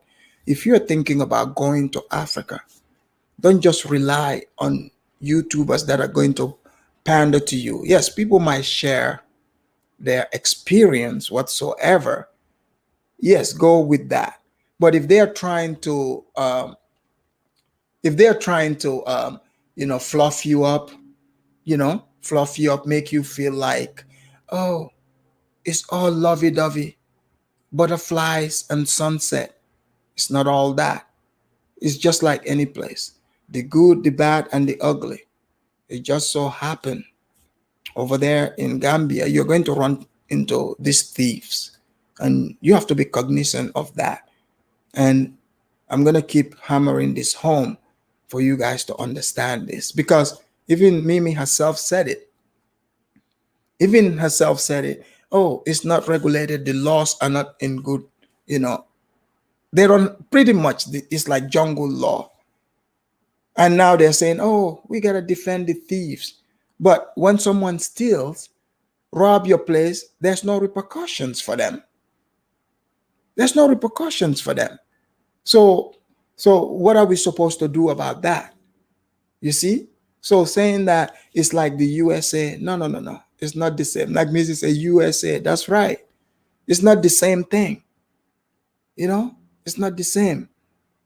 So let's not allow our feelings to control our realities of things and try to skew it. I know some are gonna say, oh, you're saying it this way, but we want you to say it a certain way. No, that's not how it goes. You have to sit there and listen to what I'm saying. Now, when you want to go interpret it your way, that's on you. But to say that I'm not going to talk about, this, rat pouch gangsters, aka Dirimos, or the Pookies and Rays running around, robbing people, even your wig is not safe. That's the whole point. Your cell phone is not safe.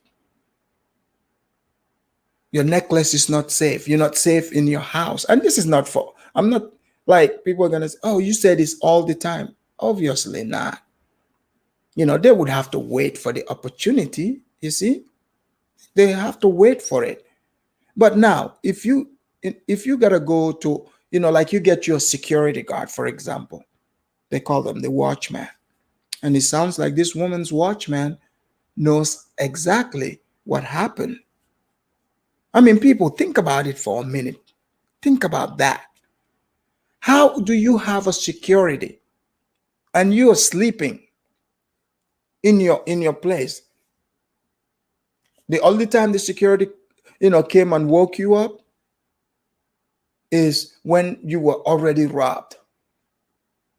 When you were already robbed. Oh, and you don't think that person set you up? You don't think so? Come on now. And you get the police. The police, they are part of the game. They're part of the game. Bantu Quincy, Afrida must talk about Kenya next time. We don't mind. Exactly. Bantu, I'm gonna do my research on Kenya and I'm gonna put that out here. See, that's the type of energy I like. You guys notice every time I lay the African thing out, there's always somebody getting upset. Like the last time I talked about, the Equatorial Guinea. Ever since then, I developed an enemy. And nobody's trying to go to that country because I'm saying like over there, we showed the Playboy there too. It was a problem. It looks like Afridamus is over here causing problems, but it's not problems. I'm here to save lives. I'm telling you, when you get out of your feelings and listen to what I'm saying, I'm saving lives. Okay? I'm not gonna give you the sugary part of it. No, I'm gonna lay it out for you. Because when you get there from America, you are the bag. You're seen as the opportunity. You could, or England, wherever. You could be walking by, just having a good time, or in the van. You would be unsuspecting to this. You wouldn't think, oh, come on. You're like, oh, who's gonna snatch someone's phone or their wig? You're not thinking that. And people are not telling you this. They're not telling you what is going on. They are not telling you these things. But I'm here to tell you what is going on. Make sure you protect your wigs, ladies and gentlemen. And do not hire a security guard from some dude you met on the street, a Pookie and a Rere, because they are putting their mole in there. Or you saying, oh, I got this house girl that is cleaning for me. Make sure you vet her real good. But I want, ladies and gentlemen, anyone that knows this woman, reach out to her and let her know. Bring that security guard here, the watchman. We want to have a discussion with him. We want to ask him what happened. And you guys will find out, what I already know to be true. What I already know to be true. So they even stole her back brace. That's a big problem. I'm going to let you guys go. I hope you like and subscribe to the Afridamus Report. Make sure you share, share it to some people who think they're going to go to Gambia and flaunt their wigs, because this could save them from getting their wigs snatched off their heads. Okay? So, enjoy. I hope you have a wonderful day.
sorry, the number you have dialed is not in service at this time. Grand Rising, welcome back to Chopper with Tay Tay.